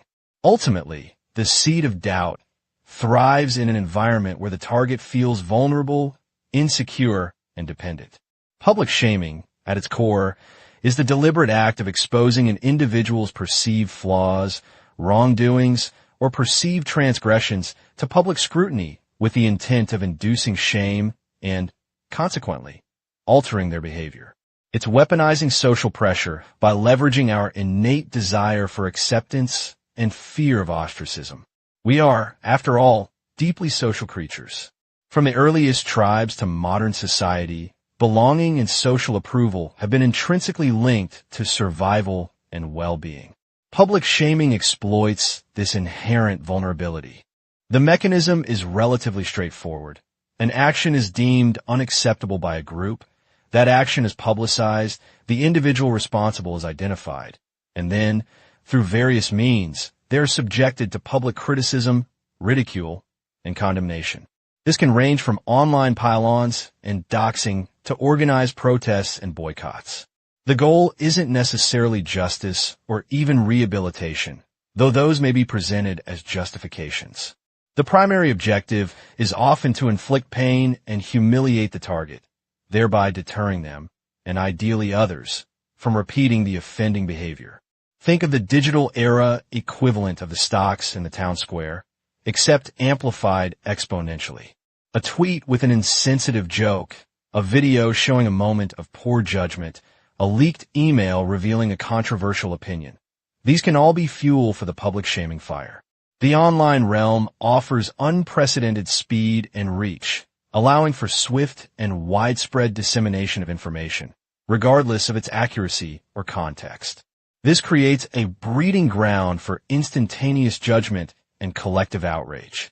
Consider a hypothetical example. A restaurant owner makes a seemingly harmless, but culturally insensitive remark during a local news interview. The clip goes viral. Immediately, social media erupts. Calls for boycotts flood online forums. Review sites are bombarded with negative reviews, regardless of the actual quality of the food or service. The owner receives death threats. Their business suffers. Their reputation is tarnished. They are publicly shamed and, in many cases, financially ruined, all based on a fleeting moment captured on camera. The impact of public shaming can be devastating. Beyond the immediate social and economic consequences, it can lead to severe psychological distress. The constant barrage of negativity can trigger anxiety, depression, and even suicidal ideation. The feeling of being constantly judged and scrutinized can erode self-esteem and create a deep sense of isolation. Victims often experience difficulty trusting others and may withdraw from social interactions altogether. They are essentially trapped in a digital panopticon, forever aware of the watchful eyes of the online mob. Moreover, the effectiveness of public shaming as a behavior modification tool is highly questionable. While it may succeed in silencing dissent or forcing apologies, it rarely leads to genuine remorse or meaningful change. Instead, it often fosters resentment and defensiveness. Individuals who are publicly shamed may double down on their beliefs or actions, viewing themselves as victims of injustice rather than perpetrators of wrongdoing. This can create a cycle of conflict and division, further exacerbating social tensions. The focus shifts from the initial offense to the act of shaming itself, creating a climate of fear and distrust. The underlying issues remain unaddressed, and genuine dialogue becomes impossible. The weaponization of social pressure, in this form, is rarely a solution and often a problem in itself. Isolating the target, cutting off support. It's a chillingly effective tactic in the arsenal of psychological manipulation, and it preys on one of our most fundamental human needs, connection. We are social creatures, wired for belonging. Our relationships provide emotional sustenance, validation, and a crucial reality check. When those lifelines are severed, we become vulnerable, adrift, and far more susceptible to influence. The core concept is brutally simple. Systematically erode the target's connections to family, friends, colleagues, and any other support network. The manipulator aims to create a psychological vacuum, where they become the only source of information, affirmation, and even basic human interaction. This isolation doesn't happen overnight. It's a gradual process, often disguised under a veil of concern or even love. One common mechanism is sowing seeds of doubt and distrust. The manipulator might whisper insidious suggestions about the target's friends. She seems a bit jealous of you, doesn't she? Or he never really seemed to understand you. These seemingly innocuous remarks, repeated over time, chip away at the target's confidence in their relationships. The manipulator may manufacture conflicts, deliberately creating situations that drive a wedge between the target and their loved ones. They might spread rumors, misrepresent information, or simply exaggerate perceived slights. Another tactic involves monopolizing the target's time and attention. The manipulator demands increasing amounts of their focus, making it difficult for them to maintain their existing social commitments. They might manufacture crises or create situations that require constant attention, effectively trapping the target in a web of dependency. Over time, the target's social life dwindles, replaced by the manipulator's constant presence. Consider a hypothetical example. Sarah is in a relationship with Mark. Initially, Mark is charming and attentive. However, over time, he becomes increasingly controlling. He starts subtly criticizing Sarah's friends, claiming they are a bad influence or don't truly care about her. He expresses concerns about her spending time with her family, suggesting they're overly critical and don't appreciate her. He constantly texts and calls when she is out with others, making her feel guilty and distracted. He engineers situations where Sarah misses important events with her friends and then comforts her, reinforcing the idea that he is the only one who truly understands her disappointment. Gradually, Sarah finds herself spending less and less time with her support network, relying solely on Mark for companionship and validation. The impact of this isolation can be devastating. Deprived of external perspectives and emotional support, the target's sense of self begins to erode. They may start to question their own judgment, their sanity, and their worth. They become increasingly dependent on the manipulator for guidance and approval, trapped in a cycle of abuse and control. The manipulator's version of reality becomes the only reality, and the target loses the ability to think critically or challenge the manipulator's authority. Furthermore, isolation amplifies feelings of anxiety, depression, and helplessness. The target may experience a profound sense of loneliness and despair, feeling trapped and unable to escape their situation. The absence of external support also makes it far more difficult for the target to recognize the manipulation for what it is and to seek help. They may fear that no one will believe them or that they will be judged for their perceived weakness. In essence, isolating the target is a strategic dismantling of their psychological defenses. It's a calculated effort to create a state of vulnerability and dependence, making them far easier to control and manipulate. It's a dark corner of the psychological landscape, highlighting the profound impact our connections have on our mental well-being and resilience. Boundary violations, in the context of psychological mind games, represent a subtle yet deeply corrosive technique.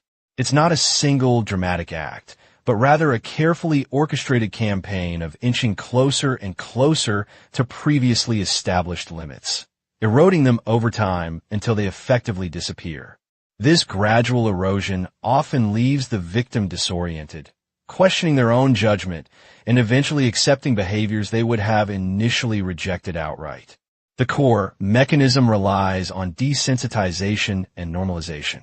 The perpetrator begins with minor, almost imperceptible transgressions.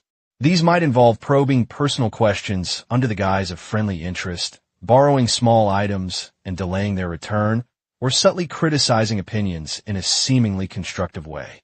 The victim, wanting to be agreeable or avoid conflict, may let these initial violations slide.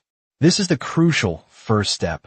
With each unchallenged transgression, the perpetrator tests the waters, pushing the boundary slightly further. The seemingly innocuous question becomes more intrusive. The borrowed item remains unreturned for longer, and the criticism becomes more pointed, albeit still couched in plausible deniability. The victim, now accustomed to the initial level of discomfort, finds themselves facing a new, slightly elevated threshold. They may feel uneasy, but the change feels incremental, making a strong reaction seem disproportionate. This process continues, like a slow drip of water wearing down a stone. The violations escalate in frequency and intensity, each one building upon the previous ones.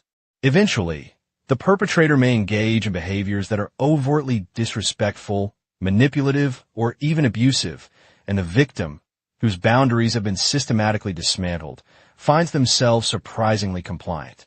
They may rationalize the behavior, blame themselves, or simply feel too exhausted to resist. Consider the example of a workplace. A new employee, eager to impress, might readily agree to stay late occasionally to help a senior colleague. Initially, this is a voluntary act of goodwill. However, the colleague might gradually start expecting these late nights, framing them as essential for team success. The occasional late nights become regular, then mandatory, and eventually, the employee is consistently working significantly longer hours without extra compensation or recognition. Any attempt to object is met with guilt tripping, suggestions of incompetence, or even veiled threats to their job security. The employee, initially willing to make small sacrifices, has unknowingly had their work-life balance completely eroded.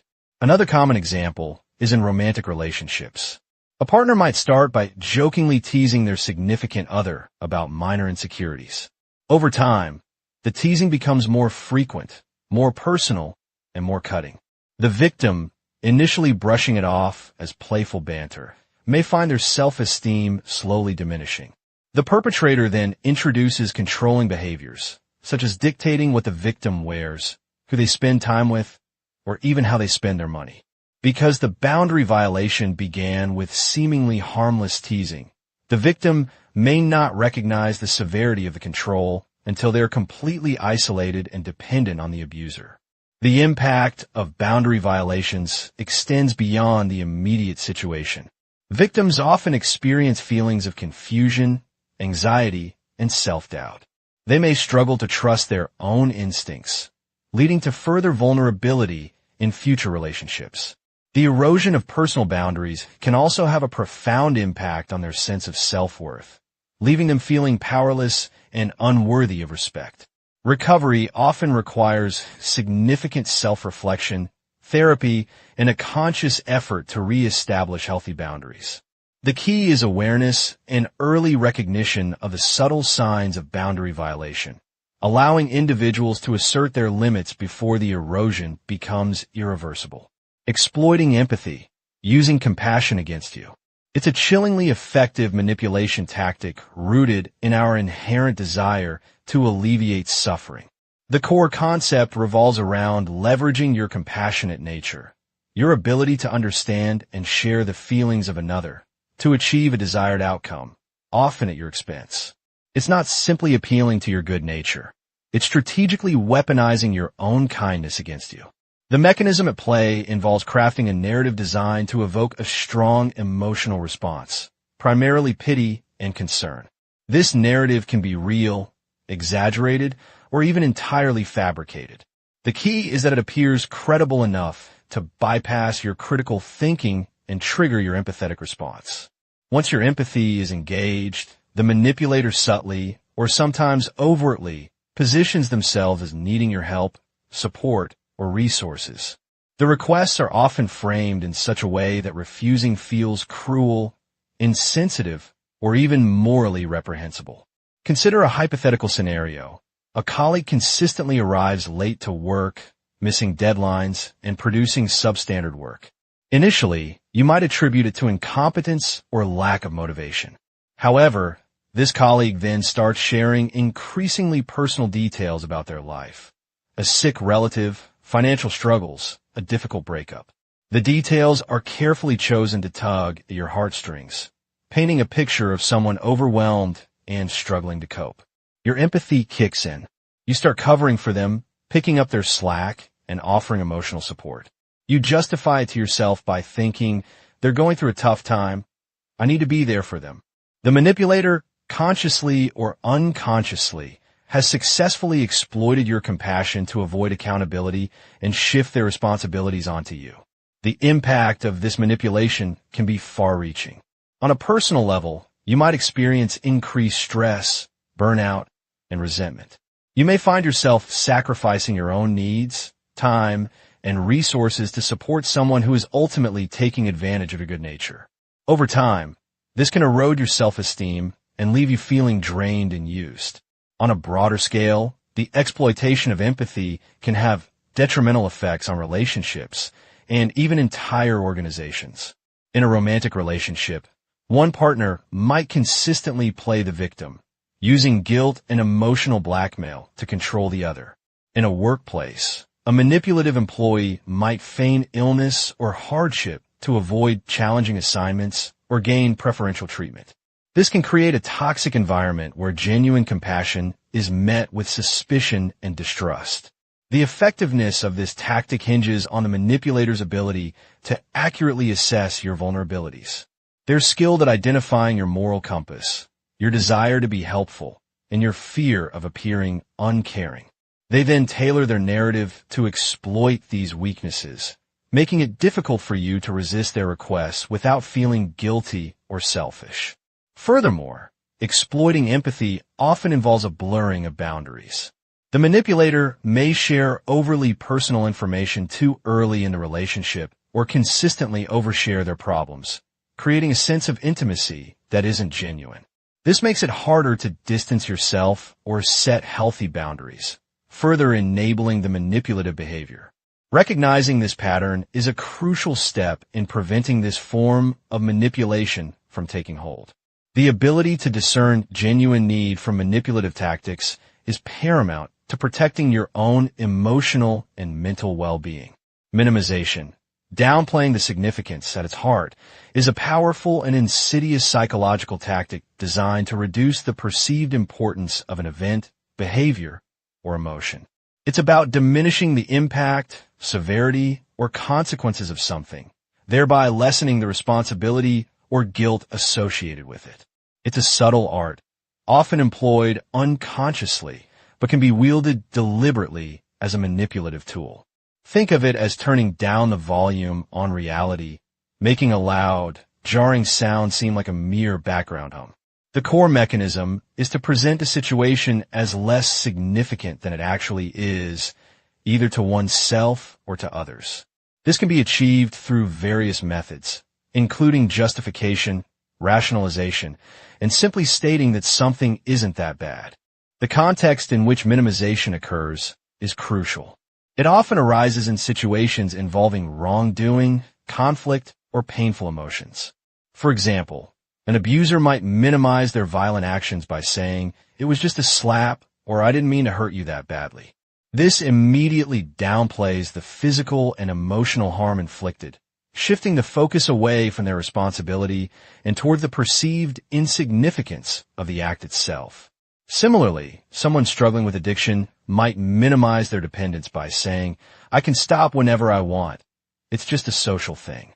The effectiveness of minimization lies in its ability to alter perception. By reducing the perceived significance of an event, the minimizer aims to control the narrative and influence the emotional response of the target. If someone believes an action is not that bad, they're less likely to feel anger, sadness, or a need for retribution. In the case of the abuser, minimizing the violence aims to prevent the victim from recognizing the severity of the abuse and potentially seeking help or leaving the relationship. Consider a hypothetical scenario in the workplace. Imagine an employee, let's call him Mark, consistently takes credit for his colleague Sarah's ideas during meetings. When confronted, Mark might minimize his actions by saying, "I just rephrased what she said. It's not like I stole her idea." He downplays the significance of taking credit, framing it as a simple matter of rephrasing, thus diminishing the ethical implications of his behavior. He shifts the focus from the act of claiming ownership to the seemingly benign act of rewording. The impact of minimization can be devastating. It can lead to a denial of responsibility, enabling harmful behaviors to continue unchecked. Victims of minimization often experience confusion and self-doubt, questioning their own perceptions and emotional reactions. They might begin to believe that their feelings are exaggerated or that they are overreacting, further empowering the minimizer. This gaslighting effect can erode self-esteem and create a cycle of abuse or manipulation. Furthermore, minimization can hinder personal growth and healing. If someone consistently downplays their own mistakes or shortcomings, they're less likely to learn from them and make positive changes. It can create a false sense of security and prevent individuals from confronting uncomfortable truths about themselves.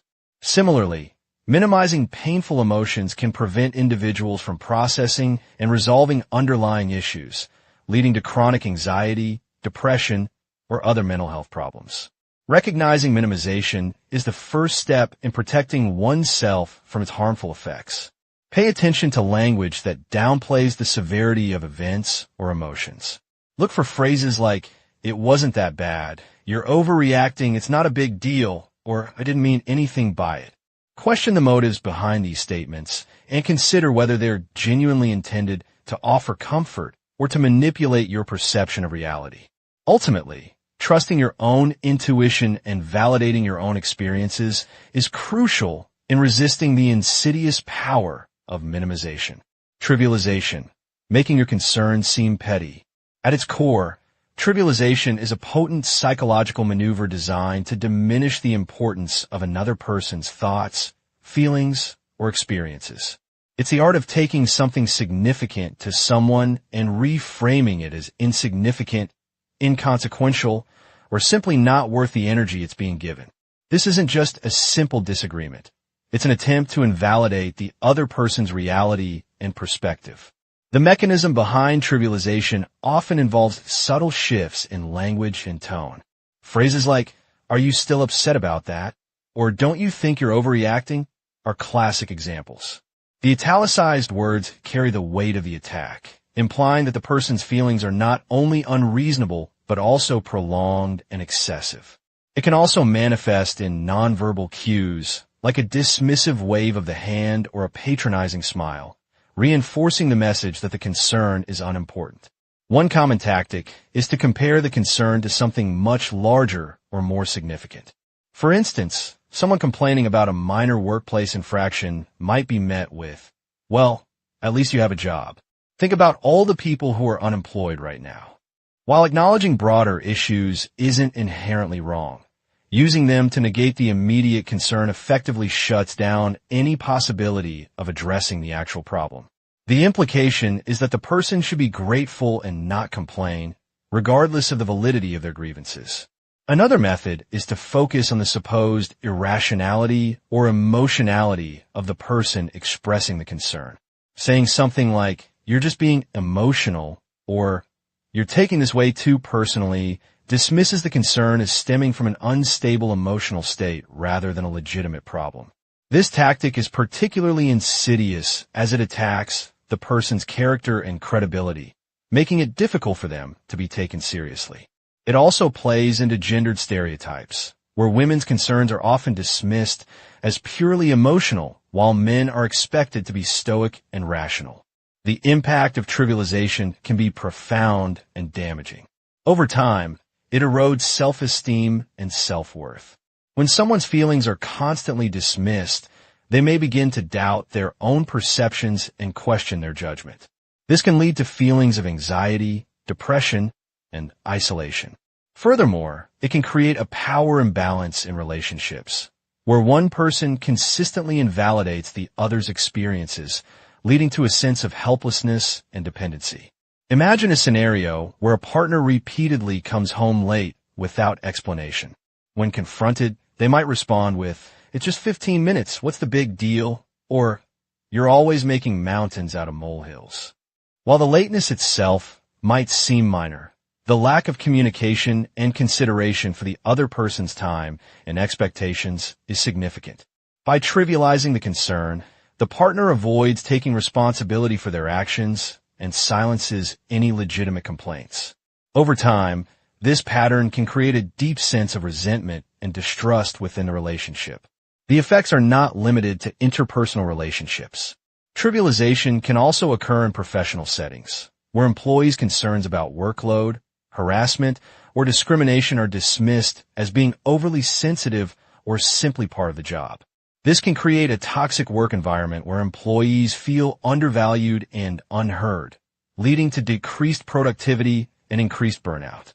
Recognizing trivialization is the first step towards resisting its power. Acknowledging and validating your own feelings, even when others try to dismiss them, is crucial. Furthermore, setting boundaries and refusing to engage in conversations where your concerns are minimized can help protect your emotional well-being. "You're just too sensitive." It's a phrase casually tossed around, seemingly innocuous, yet wields a surprising amount of psychological power. It's a prime example of invalidating feelings, a subtle yet corrosive mind game where someone's emotional experience is dismissed, denied, or outright rejected. The core mechanism revolves around undermining an individual's perception of reality, making them question their own sanity and emotional responses. The statement itself implies that the problem lies not with the situation, nor with the speaker's actions, but with the recipient's character. It frames sensitivity as a personal failing, a flaw that needs correcting, rather than acknowledging it as a valid response to a given stimulus. This immediately creates an imbalance of power. The speaker positions themselves as the arbiter of appropriate emotional responses, while the recipient is relegated to a position of inferiority, their feelings deemed excessive and unwarranted. Consider this scenario. Sarah confides in her partner, Mark, about feeling hurt by his consistently late arrivals. She expresses that it makes her feel unimportant and disrespected. Mark, instead of acknowledging her feelings, replies with, "You're just too sensitive. I was only 15 minutes late. You always blow things out of proportion." In this instance, Mark isn't addressing the lateness itself or Sarah's feelings about it. He's directly attacking her emotional validity.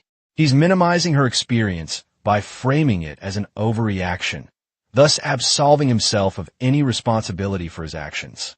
He effectively shifts the blame onto Sarah, making her feel guilty for even expressing her feelings. The impact of such invalidation can be profound.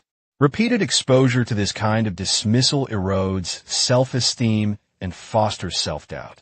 The individual begins to internalize the message that their feelings are wrong, inappropriate, or simply too much. They may start to suppress their emotions, fearing judgment or ridicule. This can lead to a cycle of emotional numbness, where they become increasingly disconnected from their own internal experience. Moreover, constant invalidation can damage relationships. Open and honest communication requires a foundation of trust and acceptance. When one partner consistently invalidates the other's feelings, it creates a climate of fear and resentment. The invalidated partner becomes hesitant to express their true emotions, leading to emotional distance and ultimately a breakdown in intimacy. They may even begin to question their perception of reality, wondering if they are indeed crazy or too sensitive, as they've been repeatedly told. This self-doubt can then permeate other areas of their life, impacting their confidence and decision-making abilities. Another insidious aspect of this invalidation is its ambiguity. The phrase "too sensitive" is vague and subjective. It provides no concrete guidance on what constitutes an acceptable emotional response. This lack of clarity leaves the recipient feeling confused and uncertain, constantly second-guessing their own reactions. They are left adrift in a sea of uncertainty, struggling to navigate their emotions without the validating anchor of another's understanding. Over time, this form of psychological manipulation can lead to anxiety, depression, and even post-traumatic stress disorder, particularly if the invalidation is coupled with other forms of abuse. Recognizing this pattern, both in oneself and in others, is the first crucial step towards breaking free from its damaging effects. It requires learning to validate one's own feelings, even when others attempt to dismiss them, and seeking out supportive relationships where emotional expression is encouraged and respected. The ability to identify and resist such invalidation is a cornerstone of psychological well-being and healthy interpersonal relationships. Storytelling and narrative control, shaping the truth.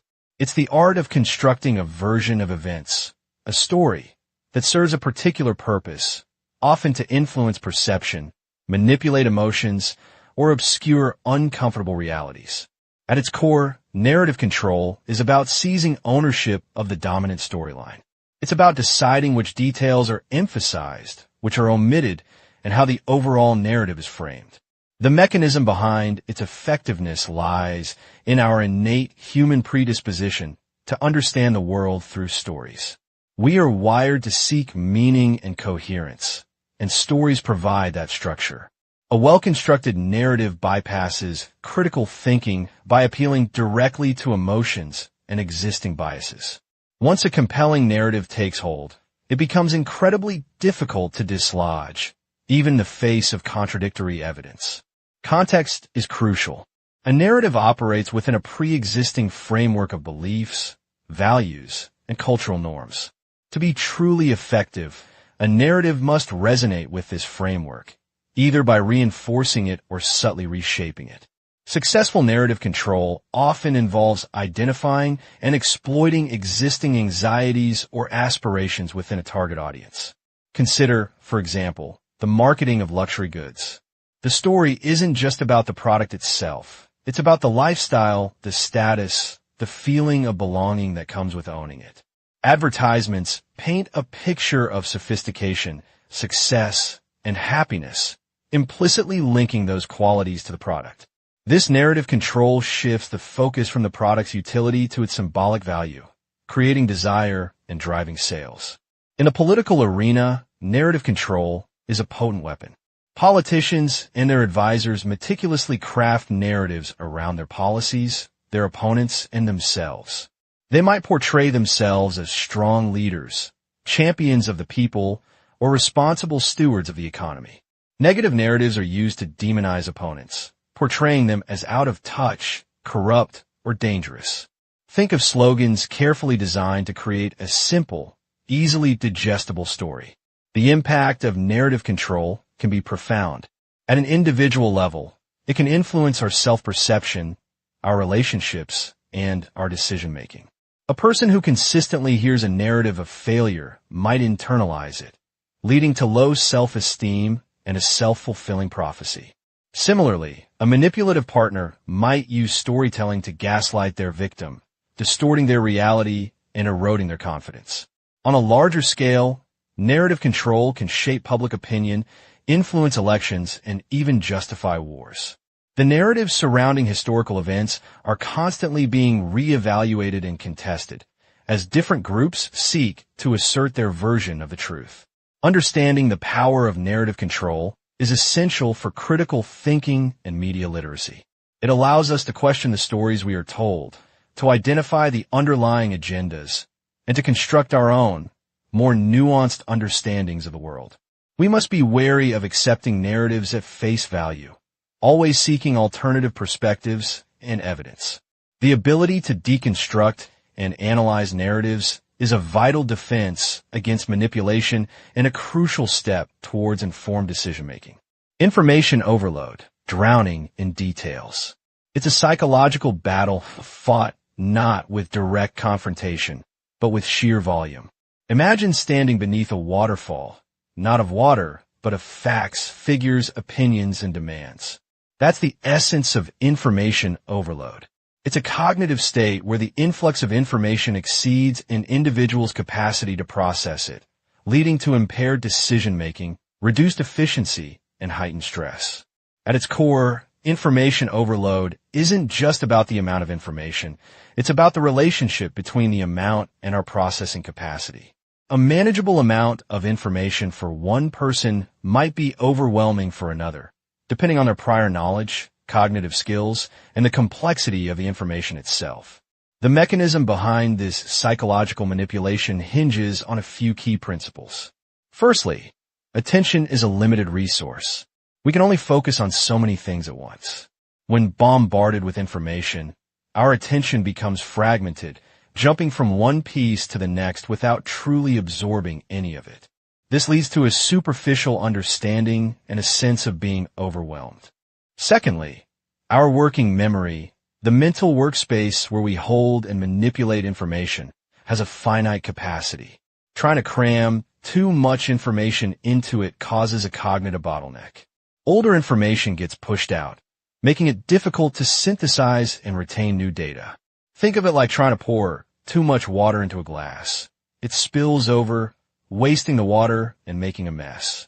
Thirdly, and perhaps most insidiously, is the inherent human desire to be informed.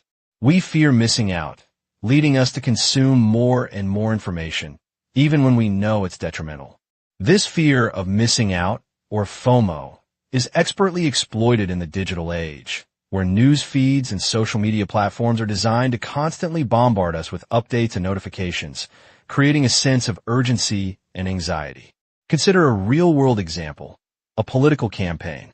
A candidate might intentionally flood the media with a barrage of statistics, accusations, and proposed policies, overwhelming voters with sheer volume. The aim isn't necessarily to persuade with well-reasoned arguments, but rather to create confusion and uncertainty, making it difficult for voters to discern the truth. This can lead to apathy or, worse, a choice based on incomplete or misleading information. Another example exists within corporate negotiations. Imagine a team presenting their proposal. They flood the opposing party with technical specifications, legal jargon, and market analyses, burying the core issues in a mountain of detail.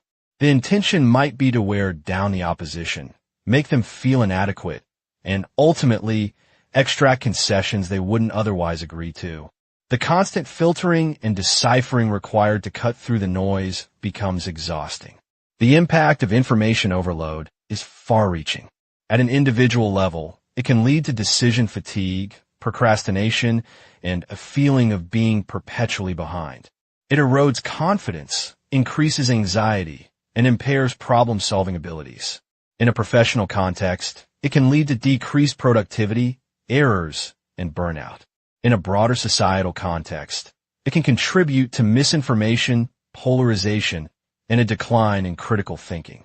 The paradox of choice, amplified by information overload, can leave people paralyzed by options, ultimately leading to dissatisfaction, regardless of the choice made. Drowning in details prevents the emergence of a clear picture, leaving the individual vulnerable and easily manipulated. The very act of attempting to stay informed can, ironically, render them more susceptible to misinformation and manipulation. The human desire to reciprocate is deeply ingrained, almost primal. We feel compelled to return a favor, a gift, or even a perceived kindness.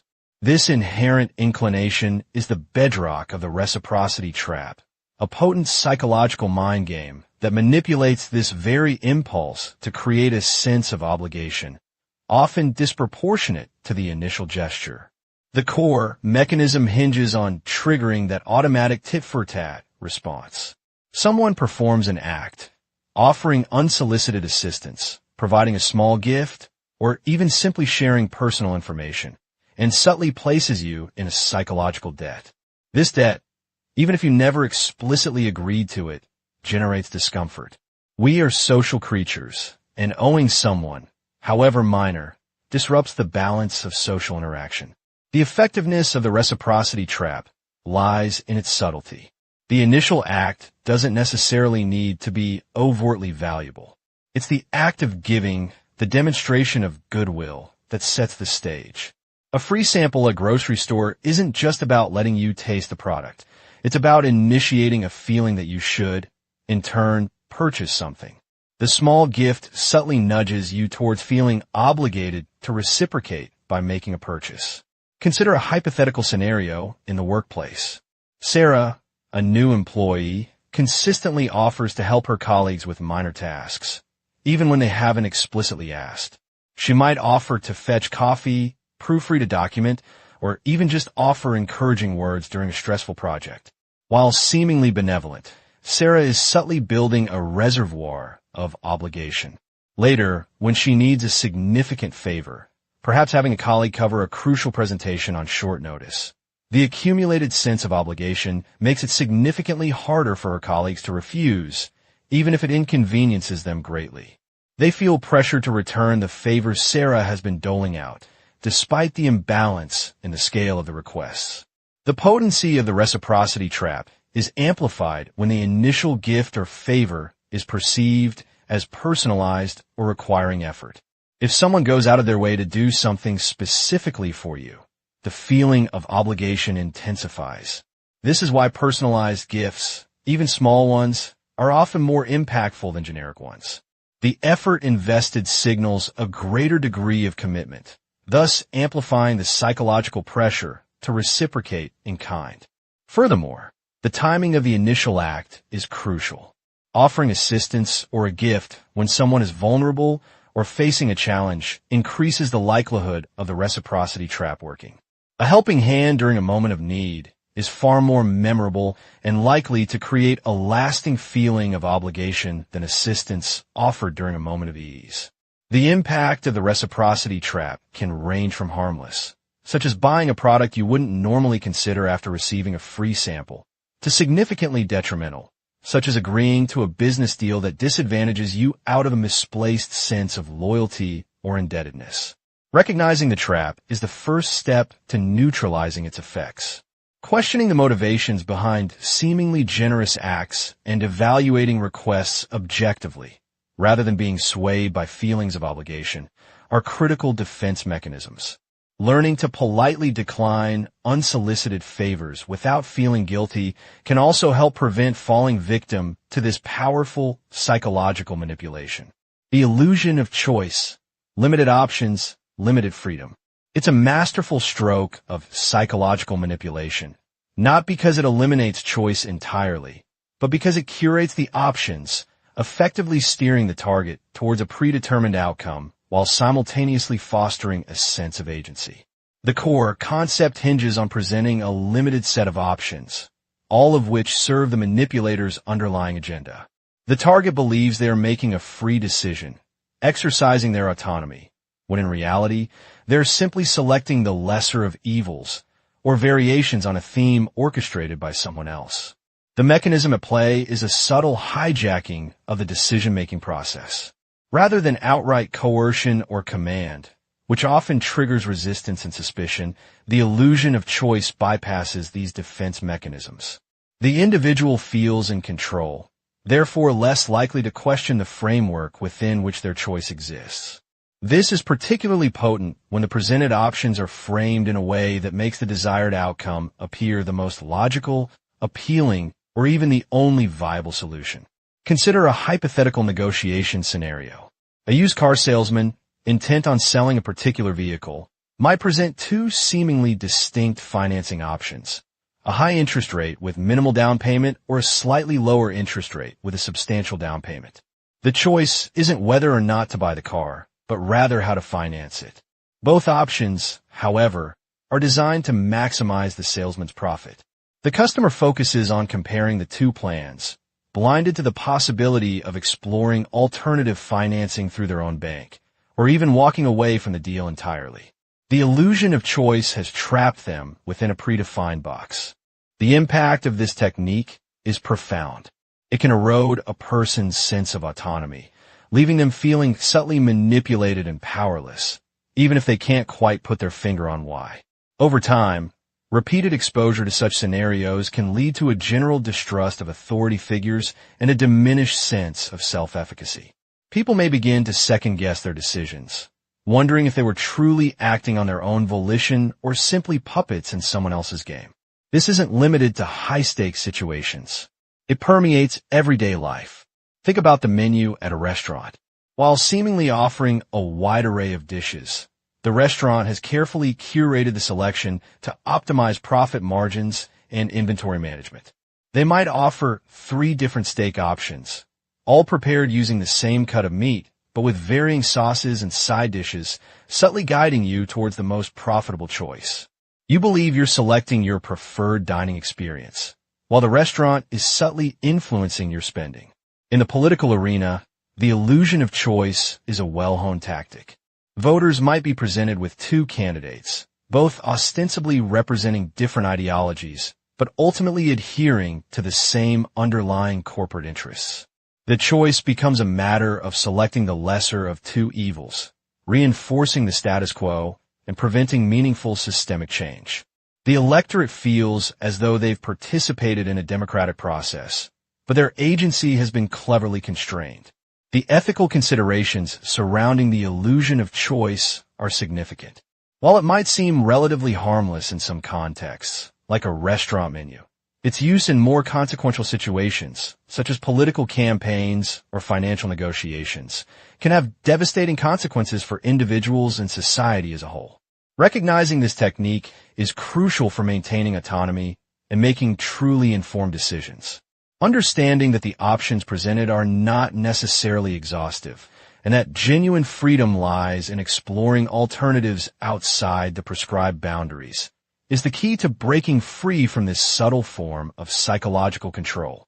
Repetition and reinforcement, embedding the message.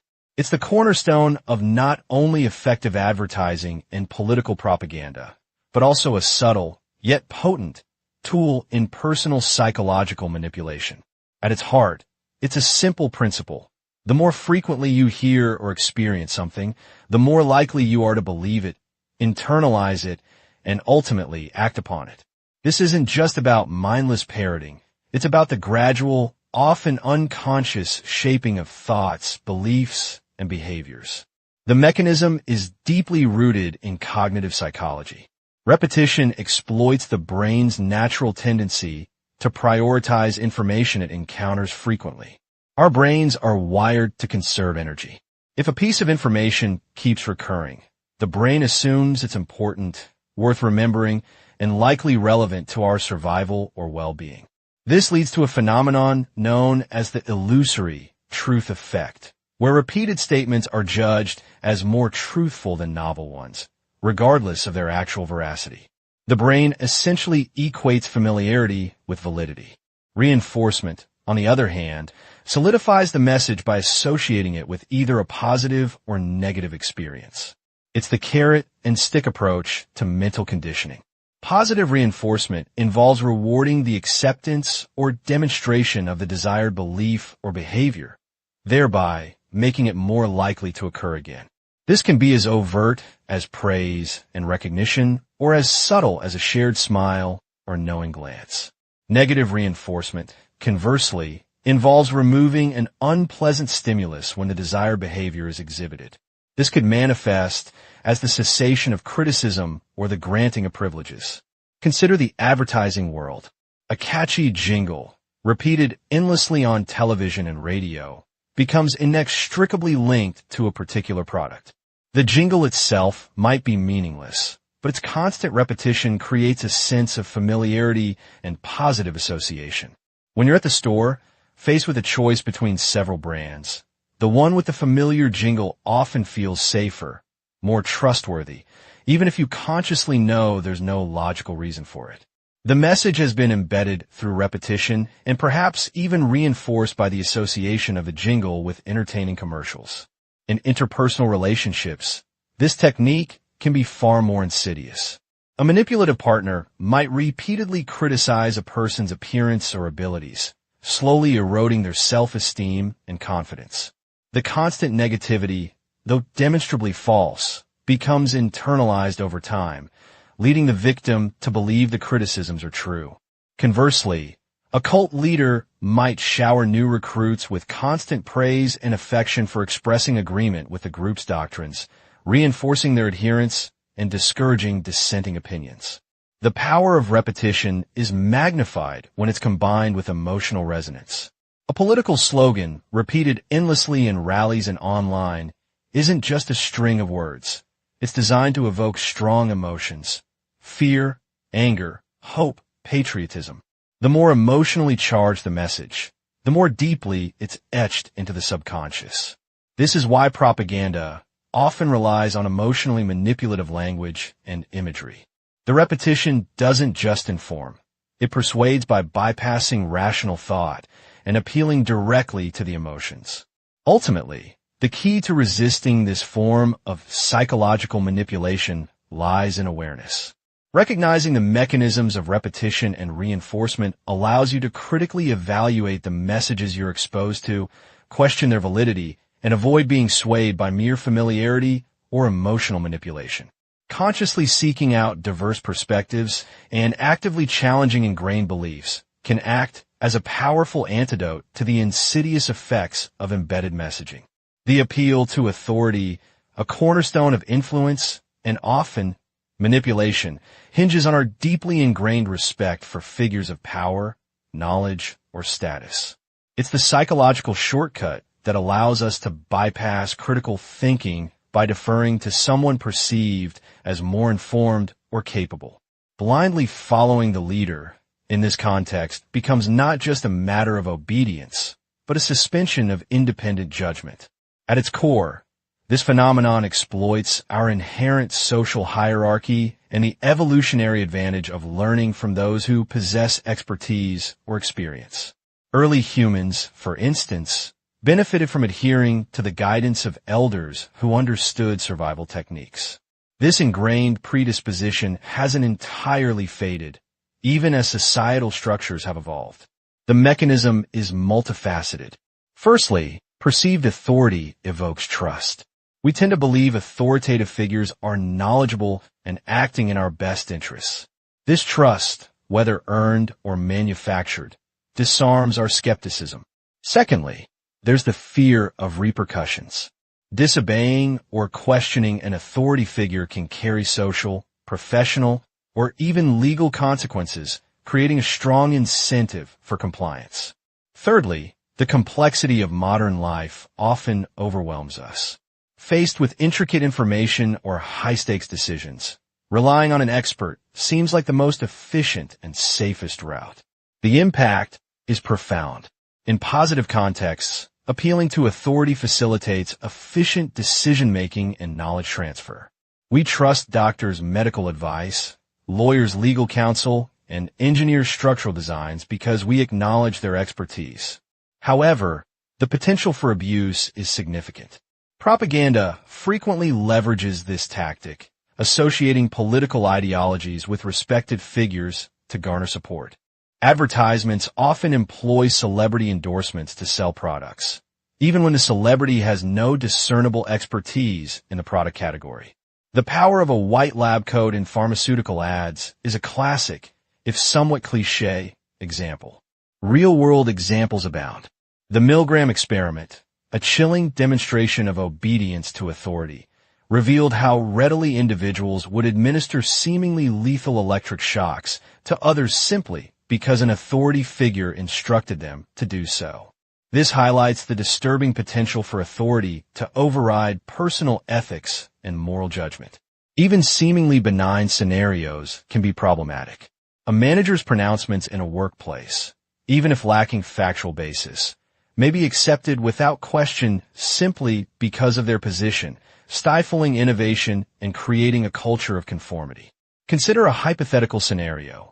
A self-proclaimed guru gains a following by presenting complex scientific concepts in a simplified, albeit inaccurate, manner.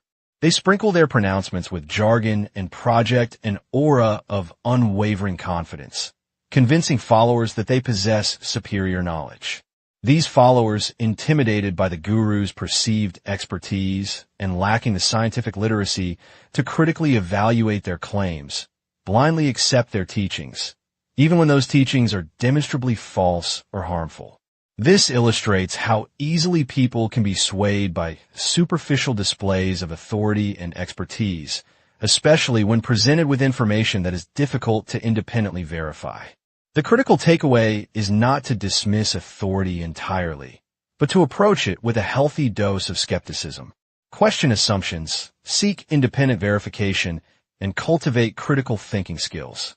Recognizing our inherent susceptibility to the appeal to authority is the first step in resisting its manipulative potential and ensuring that we are not blindly led down a path of misinformation or unethical conduct. The responsibility for critical evaluation ultimately lies with each individual, regardless of the apparent expertise or authority of the source. The sunk cost fallacy, justifying continued investment. It's a cognitive bias whispering insidious justifications in your ear, urging you to throw good money after bad, pour more time into failing ventures, and cling to relationships long past their expiration date. At its core, it's the tendency to continue investing in something simply because you've already invested so much, even when evidence suggests abandoning it is the most rational course of action. Think of it as a form of mental accounting gone awry. We humans, by nature, are loss-averse. The pain of losing something, be it money, time, or effort, is often perceived as greater than the pleasure of gaining something of equivalent value. The sunk cost fallacy exploits this aversion, amplifying the perceived cost of cutting losses. We reason, subconsciously or consciously, I've already put so much into this. I can't just give up now. That would mean everything I've done so far was for nothing. But here's the catch. Those past investments, those sunk costs, are irretrievable. They are gone. They shouldn't factor into present or future decisions. The only relevant factors are the potential future costs and benefits of continuing versus discontinuing the investment. Yet, The emotional weight of past investments clouds our judgment, obscuring the logical path forward. Imagine you buy a non-refundable ticket to a play for $100. On the day of the play, you feel unwell. Rationally, you should stay home, rest, and recover. However, the sunk cost fallacy kicks in. You think, I spent $100 on this ticket. I can't just waste it. I have to go, even if I feel terrible. The $100 is a sunk cost. Whether you go to the play or not, that money is gone. The only thing that matters now is your well-being. Staying home might be the better decision, even though it means you wasted the ticket money. The mechanism behind this fallacy is multifaceted. Part of it stems from a desire to avoid cognitive dissonance. Admitting that a past investment was a mistake is uncomfortable. It clashes with our self-image as rational decision-makers. Continuing the investment, even if illogical, allows us to maintain the illusion that we knew what we were doing all along. Another factor is the fear of regret. We anticipate the regret we would feel if we abandoned the project and it subsequently succeeded. This fear can be so powerful that it overrides our ability to objectively assess the situation. We become trapped in a cycle of justification, clinging to dwindling hopes and ignoring mounting evidence of failure. This fallacy pervades every aspect of life. In business, it can lead companies to pour millions more into failing projects, refusing to acknowledge that the initial investment was a mistake. In relationships, it can trap individuals in toxic dynamics, clinging to the past and ignoring the present unhappiness. In personal endeavors, it can lead to pursuing degrees or careers that no longer align with our interests or goals, simply because we've already invested so much time and effort. The impact is far-reaching. It leads to wasted resources, prolonged suffering, and missed opportunities. By understanding the mechanics of the sunk cost fallacy, we can begin to recognize its influence on our decisions and break free from its grip. The key is to consciously detach ourselves from past investments, focus on present realities, and evaluate future options with a clear and unbiased perspective. Acknowledging a past mistake, however painful, is often the first step toward making a more rational and ultimately more rewarding decision. Humor, often perceived as a lighthearted social lubricant, can be a surprisingly potent tool in the arsenal of psychological mind games. Its effectiveness in disarming, specifically in joking away concerns, lies in its ability to circumvent logical defenses and directly influence emotional states. At its core, this technique operates by subtly shifting the perceived threat level of a situation or concern, making it seem less significant and therefore less worthy of serious consideration. The mechanism hinges on the release of endorphins and the activation of the brain's reward system triggered by laughter and amusement. This positive emotional response is fundamentally incompatible with anxiety and fear, creating a momentary emotional dissonance. In that window of reduced tension, the concern, even if legitimate, loses some of its perceived urgency and importance. The power of humor stems from its subjective nature. What one person finds funny, another might find offensive or irrelevant. This ambiguity is precisely what allows it to bypass conscious scrutiny. When confronted with a direct challenge or serious question, individuals tend to engage in critical thinking, weighing evidence and considering potential consequences. However, humor, delivered skillfully, sidesteps this process. The immediate goal becomes understanding and appreciating the joke, rather than analyzing the underlying issue. Consider a hypothetical scenario. A manager confronts an employee about consistently missing deadlines.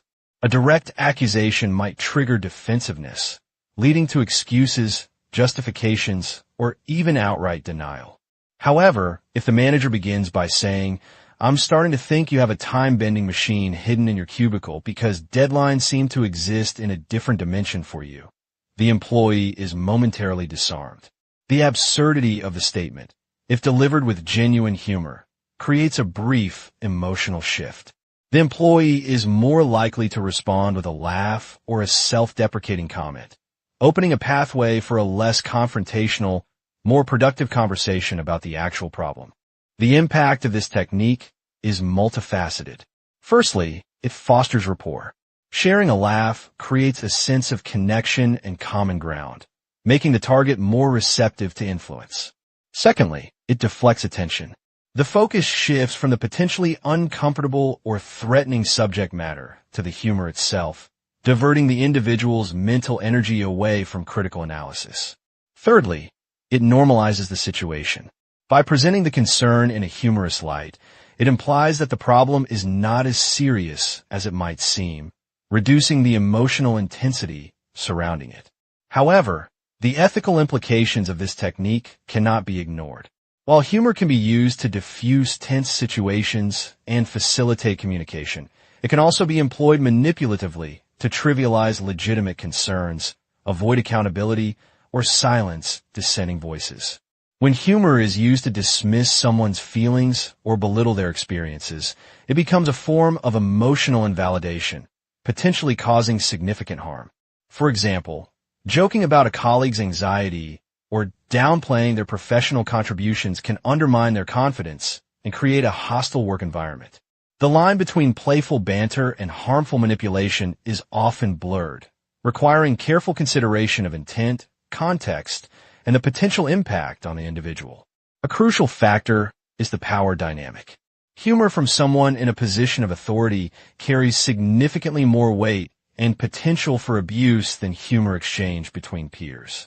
Therefore, responsible and ethical use of humor demands self-awareness, empathy, and a genuine desire to build positive relationships rather than exploit vulnerabilities. Feigned vulnerability is a potent and insidious mind game that preys on our inherent human capacity for empathy and compassion.